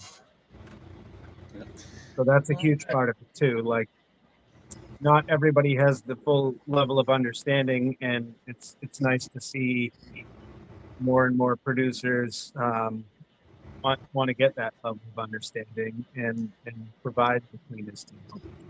Well, you got to kind of, as we learn, that's an area of this market or segment that's rapidly evolving. I mean, we've seen it. Honey oil has been around since, a long time, the 70s, kind of commercially. But what we're dealing with and doing, it's newly emerging technology. We're learning more every day. The technology to even zoom in and learn these secrets is getting better by the day. So You know what, that's bro? exciting, and to see it always grow. In the future, though, I mean, are you guys going to, do you have any more seminars planned? Is there anything upcoming for you guys in the future on that tip? I believe there's another one of these NOFA conferences coming up this summer, from my understanding. It's still in the early stages of talks, but since they had a lot of positive feedback from this, they want to, like John mentioned earlier, expand it to either a whole day or multiple sessions of cannabis-specific topics, which is cool. So more of our colleagues would be involved that weren't there that day, including some of them that are coming back and want to join back. And then some of the other faces that you guys know, hopefully we'll see up on the stage too, between some of the other gentlemen in the chat and our colleagues that are in the Northeast, as well as further. So beyond that, there's also, I want to say, in Massachusetts, the group that started MassCan, which is our section of NORML here up in the Northeast, and which is the National Organization for Marijuana Legalization. We need to change that, I think, to NORCL. Gotta get rid of that. You got my vote. So Right. MassCan is the Northeast chapter. That was started when I was like a baby or one in 1987 by University of Massachusetts Amherst's Cannabis Education Coalition, which are college students that love the plant and wanted to see it liberated. So the founders of that went on to form MassCan, which became the Northeast NORML chapter. There's some great people and colleagues that we also have that are involved in that, doing good work. Good. We, at this event, were introduced to the current president and chair, and we are looking to put together a little bit of educational Nice. stuff on genetics for the extravaganza the day before 420 in April, and that's in Western Massachusetts. So hopefully we That's can awesome. talk about like autoflower genetics and seeds for the Northeast, and integrating them into your dynamic strategy for optimizing your harvests, and utilizing them as a tool for combating our dynamic weather that we have up here. So hopefully we can spread some awareness and let people know that there are viable options for them to get a successful harvest up our way if there are barriers to them growing full-term photoperiod cannabis, whether it be space, light, time, weather, the season ending quicker where they're located. So there's definitely options Challenge. you guys to keep growing medicine if full-term plants can't be your solution. That's awesome. And I hope to maybe see in the future you hosting an outdoor autoflower, the early outdoor autoflower cup up there, and adding into that as well. No, we'll have to keep that idea going, man, and we'll have to spit some ideas on that. Yeah, because you work with autoflowers as well, because you've sent me some before. I did. Is that something you're doing? Yeah, small scale during the outdoor season. I do reproductions on a few different varieties. Peter has some on Daga. You guys can look on Daga Garden for Chef's Cut Autos. They are on there. I believe there's 3 varieties, and I'm going to do some seed increases this season. I try not to. I try to be mindful when I'm doing them, so I'm not going to be getting any of my neighbors who cultivate their gardens. Yeah, don't be that guy. Like, good neighbor. The great thing about autos are I can do my breeding projects early spring. Yes. Before anything's ever flowering, and I can get them done. I can do them in the greenhouses prior to, like, so last year my first harvest was June 28th, and my next one was like July 20th. if you're timing these plants right, you can be doing successive harvests, and that's some other things that I want to talk about at UMass at the extravaganza. So, yeah, if you have space to begin plants early enough, like April is a good time to start stuff indoors and then get things ready to go outside. But then if like you're not slowing them down with cold weather and you might have covering, or it's warm enough and you time it with May correctly, and you're not stunting them to a degree. Like I've had certain varieties harvest before the end of June, obviously with a little jump start from inside, but then like you can time your plantings accordingly from that first start date in a succession, just like produce farming, market farming, Yeah. with your succession crops. Crop rotation. Exactly. Yeah. So like you can time those harvests to be coming in as your photo periods are going to be setting off, and be harvesting. If your photo periods are going until September, October, why not be harvesting autos from the end of June until then? Fill the spaces in between where the others are going to mature. It would get crowded out if they went full term, but yeah, fill the space. It's a great way to double it. You double your productivity for the year. If your Can you space touch allows, on, yeah. Jeff, can you touch on how important like the transplanting and how things can stunt, like with the autoflower, it's a little different than just taking a clone or like a solo cup and transplanting it, and, you know. Yeah, is there much difference with transplanting an autoflower? Do you want to avoid it, or please? No. I'd love to hear that. A lot of folks will say you don't want to do that, and right. that can be true. However, it can also be untrue, and I suppose it could be more beneficial to be untrue if you make it so.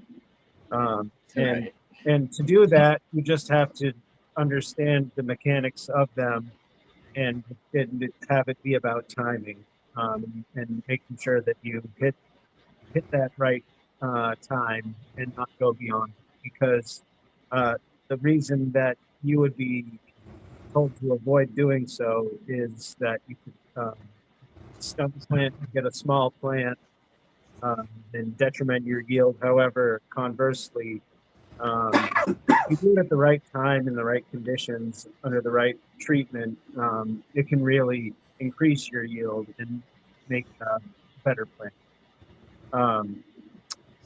That being said, the reason they will say not to is because that the taproot will just go and grow, and if you don't catch that transplant, it'll hit the bottom of your container, stunt because it'll think that it's initiating flower and go root bound, so to speak. So it'll start to, instead of grow downward, it will grow outwardly and try to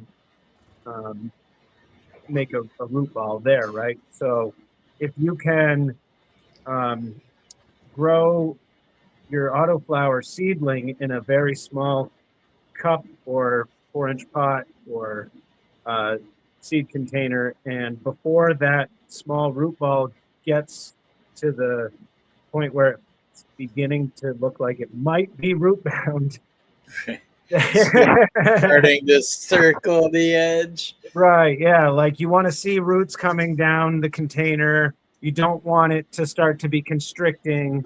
That's when you know you've missed it.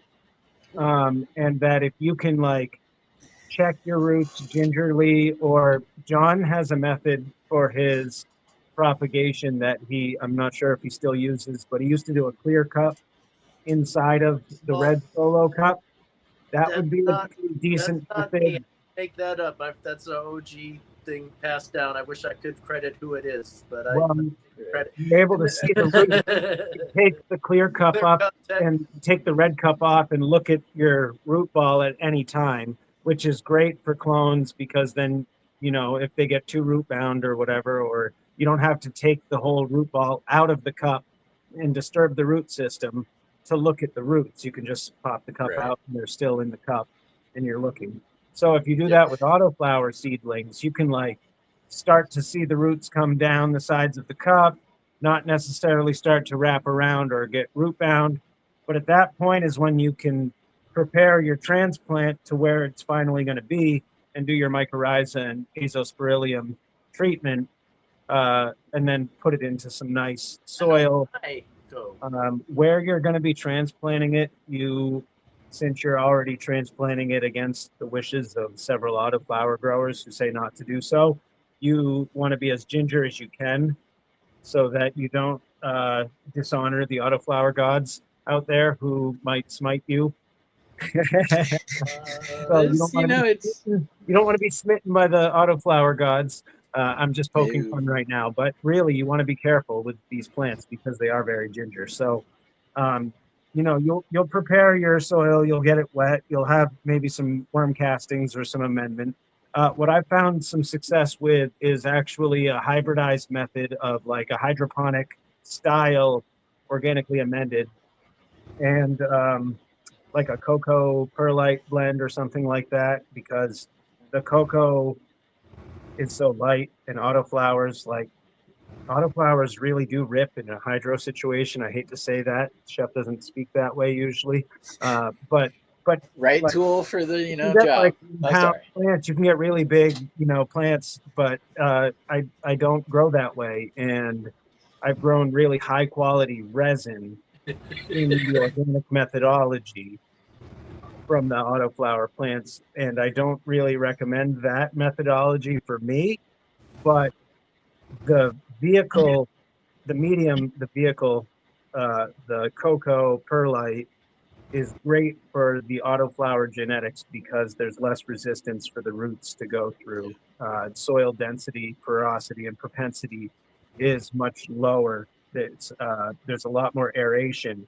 You can water more and let those roots grow vigorously. They're going to keep growing and keep growing because the taproot just goes and goes and goes. So like if you hit that transplant, it's going to keep going and keep going into that big root ball, and it's finally going to hit its stride. You're going to get a couple more weeks of veg out of it because it's not in a smaller container. You can put it into a 7 or a 10, or if you have the space, a 20, or in the ground. Big container. Yeah, or in the ground. Like you can prepare beds and you can start these, like mid-season, I would recommend planting the seed direct sown if the soil conditions are appropriate. Like you have some like nice 70, 80 degree soil where you're not going to burn the seeds and it's not too cold, that it's going to inhibit germination rates and everything's like properly. You can inoculate your seeds and do a direct sow in like June or July. That can be your succession at that point. When you get to that point, you're already harvesting one round of them.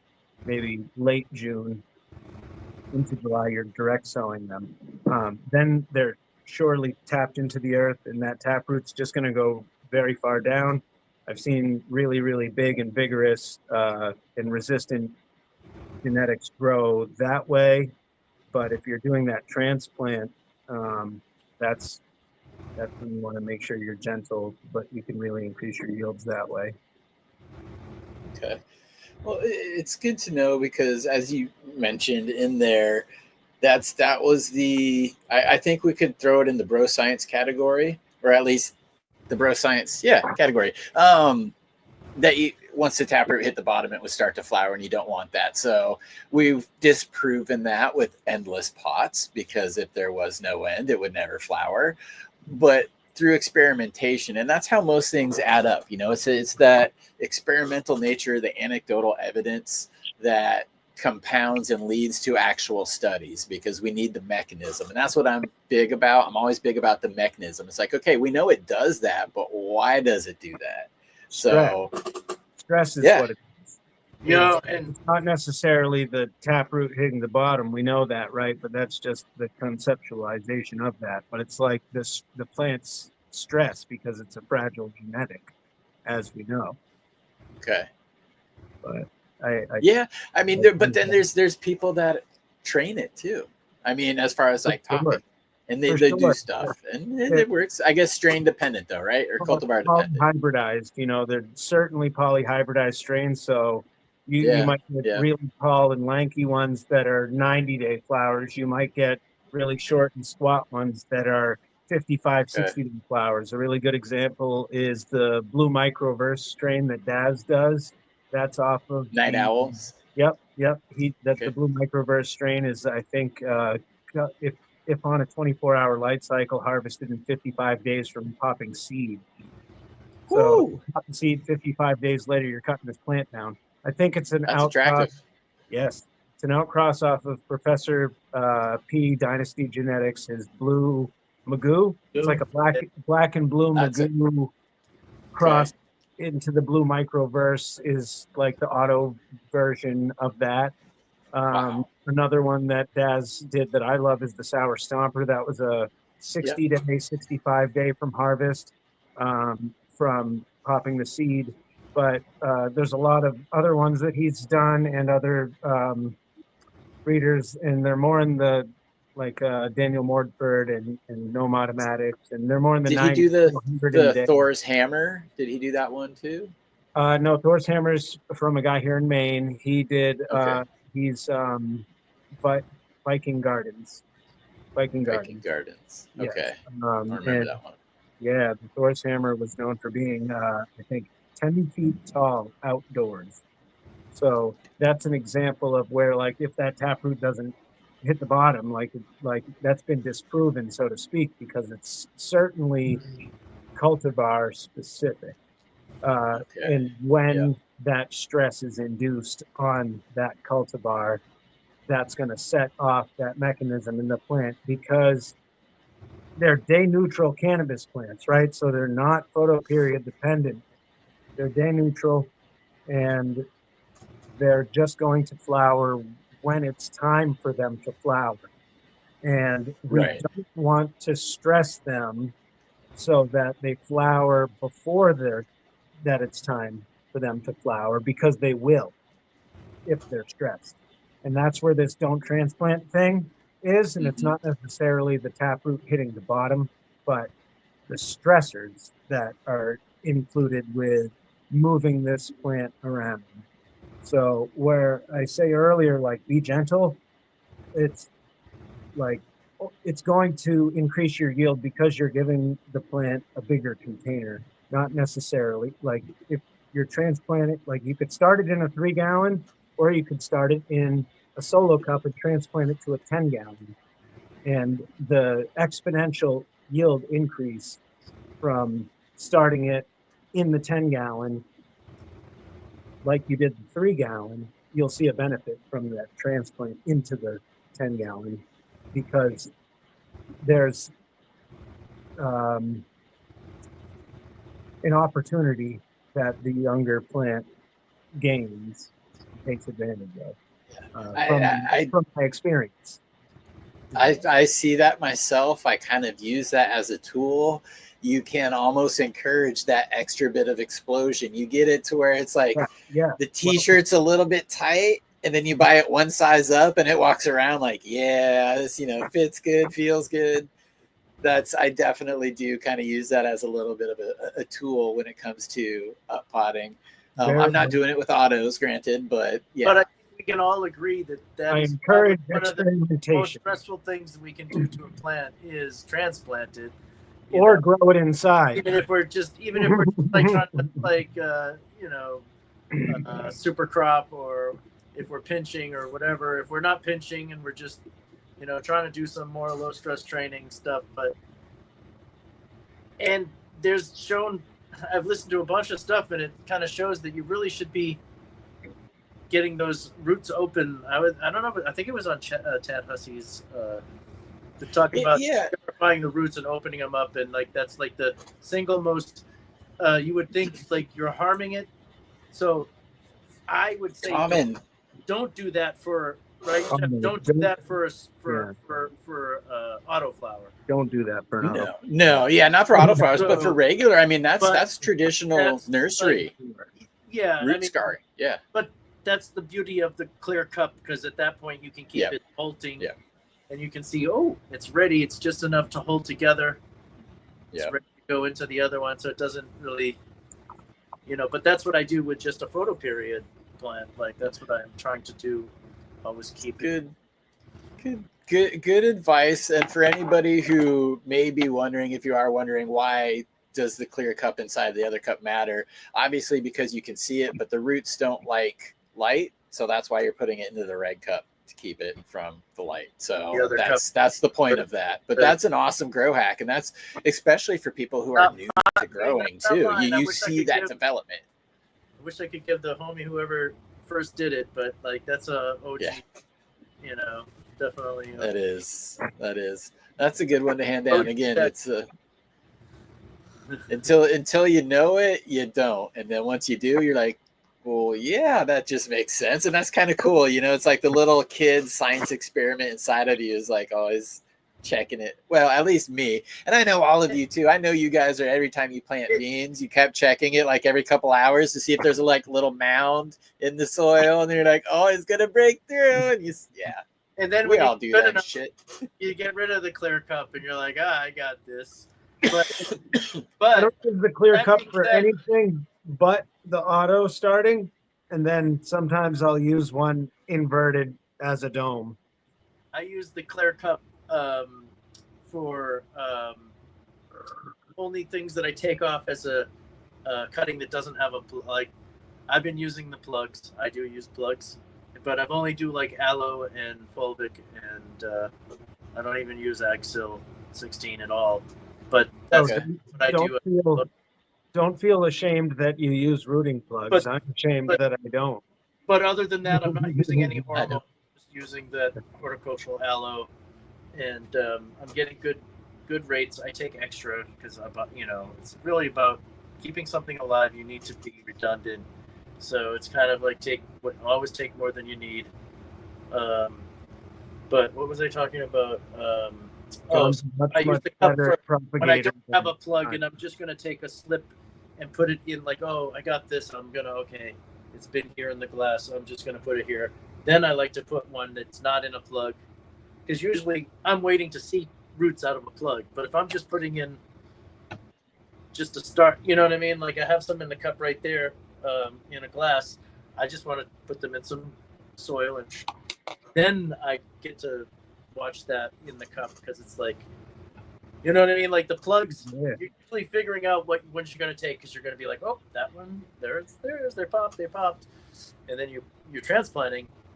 But sometimes you have all these extras, and you're like, oh, what am I going to do? Oh, or that's what I do a lot of times if I'm trying to do something and I like snap a branch, or a branch peels off or something, and I'm just like, gosh, all right, well, okay, and then I'll just take that cut. Put it in the thing, put it in the clear cup, in the other cup, of course, and then put it in the low light. And then after, I actually have things like that I've saved. I don't know. I do that sometimes just to see, and it works. It works. Experimenting. I did a monster clone once. You never know unless you try, and if it was going to die anyways, what do you have to lose? That's what I always say, man. Grow in 16-ounce cups with like little. Make a bonsai. Do something creative. Like, see if it lives. Yeah, there's a lot that could be done. I'm getting a hardcore like pee-pee dance from the dog, so I should probably attend to that soon before the rugs get fucking damaged. I'm looking at you. So we've been pleasure to be here. I'm sorry to. Thank you so much for having us to chat tonight. Yeah, guys, this is fun. I'm gonna do because there's been 230 people hardcore hanging out for the last hour. I think we had over 300 viewers at one point. This is definitely a much longer show than I typically do, so some people may have had to get some dinner. I'm not sure, but I said if we hit 400 people, I'd do an AC Infinity $50 gift card. But I want to do that for the 230 that are still hanging out, because you guys have just been hanging out hardcore and enjoying the show and enjoying the information. So I want to do this. I'm going to put up a word real quick. Yes, I know. We'll go outside if they only understood English, right? Hold on. but yeah, I'm going to put this up here. And again, I think let's try to do US only. And in all fairness, this will take me Juice. a little bit longer. It will take me a little bit longer to figure out because I just realized the other day I have points with them, which I can redeem for a gift card. So I need to get back to them, redeem it, get it, and then send it to you. So it will take a minute, but a $50 gift card for AC Infinity. I want to do that for you hardcores that have been hanging out. So let me put up the word because this is what this show has been. This is what these guys are. Awesome. Go ahead and type awesome into the chat, and that'll be for a $50 AC Infinity gift card. But while that's going on, I just want to give you guys the opportunity to let people know where to find you and maybe what you have coming up, because again, that's important. Your Instagrams are down in the show notes, but anything I didn't ask or that you wanted to make sure to get out. And since Alex, you're on the top, and I guess alphabetically you should be used to going first if you're going by first name. So I'll just spotlight you first, but everybody else in chat, just type in awesome to enter for this gift card. Thanks for hanging out, guys. Right on. I'm Alex, Chef Alex, that you guys know me as. AL comes a little bit before AW, awesome, which you guys also are too. So you guys are gonna get that $50 gift card and get some. I recommend getting an AC Infinity fan that clips to the side of the tent. That way you can get your tents off the floor. You guys can find me on Instagram, Green Love Chef. Email me or message me, chefscutcannabis@gmail.com. You can find me in Maine. I'm down in New Hampshire, Massachusetts, Connecticut, Rhode Island, New York. Most of the time, Maine and Massachusetts. But I do travel the Northeast quite frequently to see family and friends, and attend different cannabis events and agricultural events. So I'm looking forward to hearing from any of you guys. If you guys want to chat, chop it up, work together, collaborate on a project. I've been very busy over the holiday season, working with wonderful producers, hash makers, lab makers, farmers, growers. So I'm very grateful for the opportunity to be a part of this community. Thank you so much, Chad, for welcoming me and John both to the show. I'm so grateful to be able to work with this plant and share my passion with you guys, and also looking forward to working with so many of you guys in the future. Thanks for having me, John, and off to you, my friend. Yeah, and I just wanted to say, Dr. Libby alone is saying you can find them at the Harvest Cup. Oh, snap. So I got a chance to meet that gentleman, and he had a companion with him there too, who was he was a press. He was doing a podcast of some sort or a radio show that he was being with at the Harvest Cup. I actually have some seeds upstairs. He gave me a satchel of. Very nice. If I knew his first name off the top of my head, I would salute him to that. But I'll say thank you, Doctor. It was a pleasure to meet you in person. I think I even have a photo that was taken of us together too. Wow, the mysterious Dr. Libby alone. Did I hear giveaway? Yes, the mysterious doc. He was the first thing he showed me. He held up his hand and he pointed right to Chad on the shirt. So, what a stud! What a stud! My True stud. Thank you. That's awesome, Doctor. Oh crap, John. I'm gonna turn the same question over to you though. True story. Well, I'm just a avid grower. Yeah, the name Wicked Awesome. I'm gonna have to add to it. Wicked rad. Okay. You know what? It is from Boston. Wicked Awesome. But yeah, so Alex and I have been on this journey for a while, and I'm just proud to be able to do what I love. We're trying to educate and get involved with as many different things as we can. It's not, it's the platform, everything. It's just kind of been an amazing ride in a roller coaster, because everybody doesn't see everything that goes into trying to enter a competition or do your best. It's like and all the time you only get to see those glory moments. But Alex and I have been really pushing hard for a long time, and we're pretty much can find us at any of the upcoming events in the Northeast. No, we usually we get You'll around. find us on the podium. You Look look for at us on the podiums. Plugging the No, Dabadoo. not like that. Not like that. I'm very humble because, like I said before, like there's so many amazing artisans out there. They just don't enter. And honestly, there's so many different competitions, and it's not like to diminish the meaning of any of them, or this. They're all different competitions and different. So I just feel like I'm very blessed, and we've been pretty, batting 500. I'd say it's been pretty good. It's been pretty good. Yeah, every time I talk to you, it seems like 30 you have to keep 33 extending the awards. mantle over the fireplace. What is it? Combined 33 awards, and then we share one with the Rosin relief rug. I believe that to be true. Then it actually came in at third place at Harvest Cup the 15 year and before. 17. Yeah, But yep, that's They right. only give out first and then second. So John, we Wow. didn't even plug. that we didn't even we get almost that. plugged The- the another Dabadoo type that's of coming up to the competition, Northeast. If people can buy tickets to that, if it is going to be held at the Orchard, if it's not, it's still going to be in proximity. And if Chad does his tour and makes it out, so we just want to enhance people's interest by saying how wonderful that experience was. They coursed appetizers and hors d'oeuvres out while they were sending jars of hash down the tables to the people who were there attending, sampling the hash as each one was getting judged. They passed the hash down, they passed the melts down. They had pizzas go out, they had food go out, cheese appetizers, fresh fruit. Killa was there. Oh, of course, Mila was there. Beautiful. Oh, man. It was such a wonderful time. Love Mila. Experience. And out of any cannabis event that I've been to, that was certainly the most sensory and interactive, pleasant experience out of all of them, because of the level of artists and craftsmanship that went into all of that.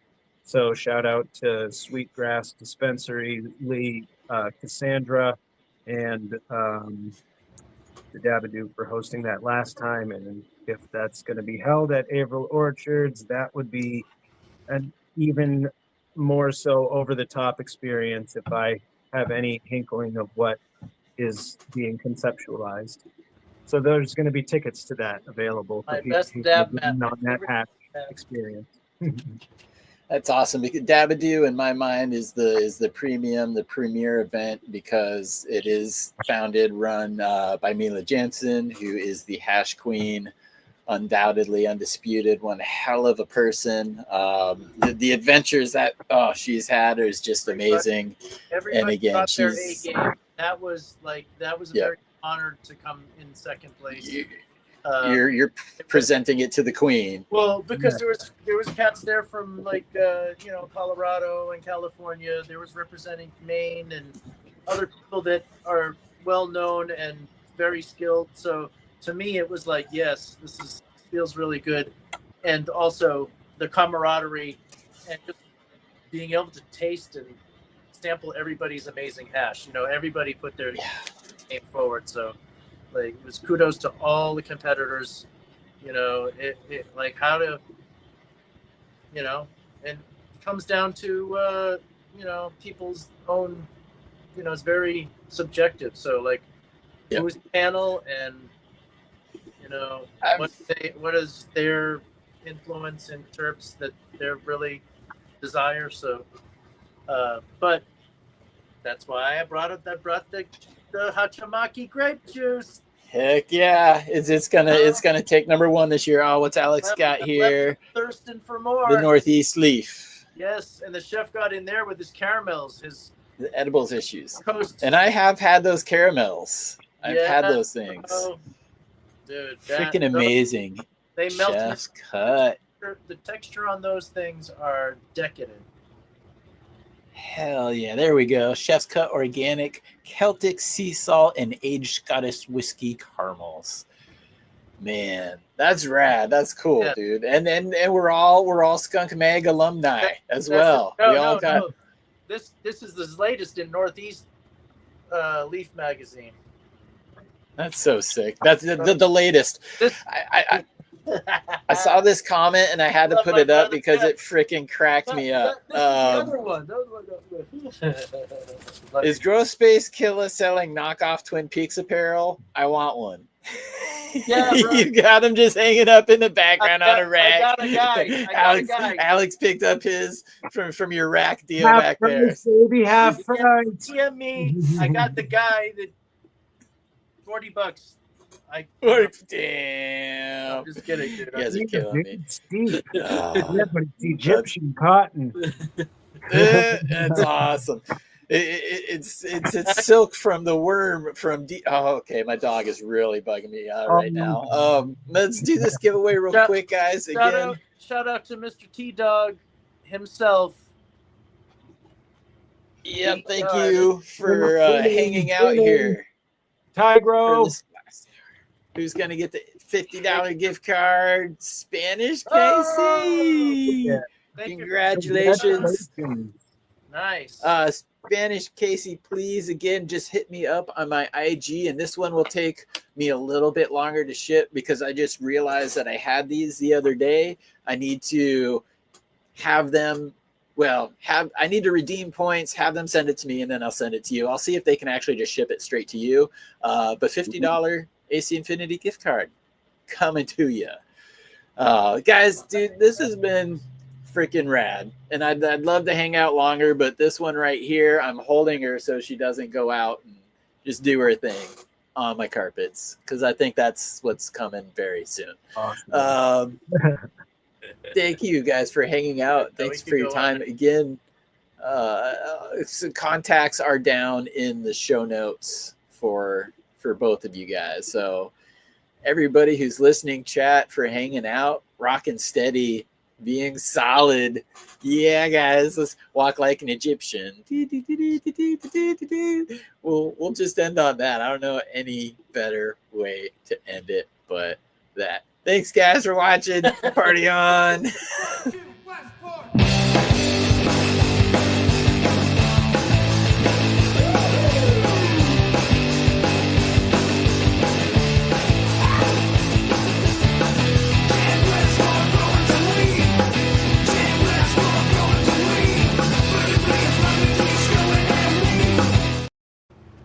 Oh yeah, don't forget to click the link up at top and vote for me in the International Cannabis Awards I Best already did, Podcast brother. category. I almost forgot that. I did. The link's up at the top. Links up at the top, guys. You know- Party on. Westport.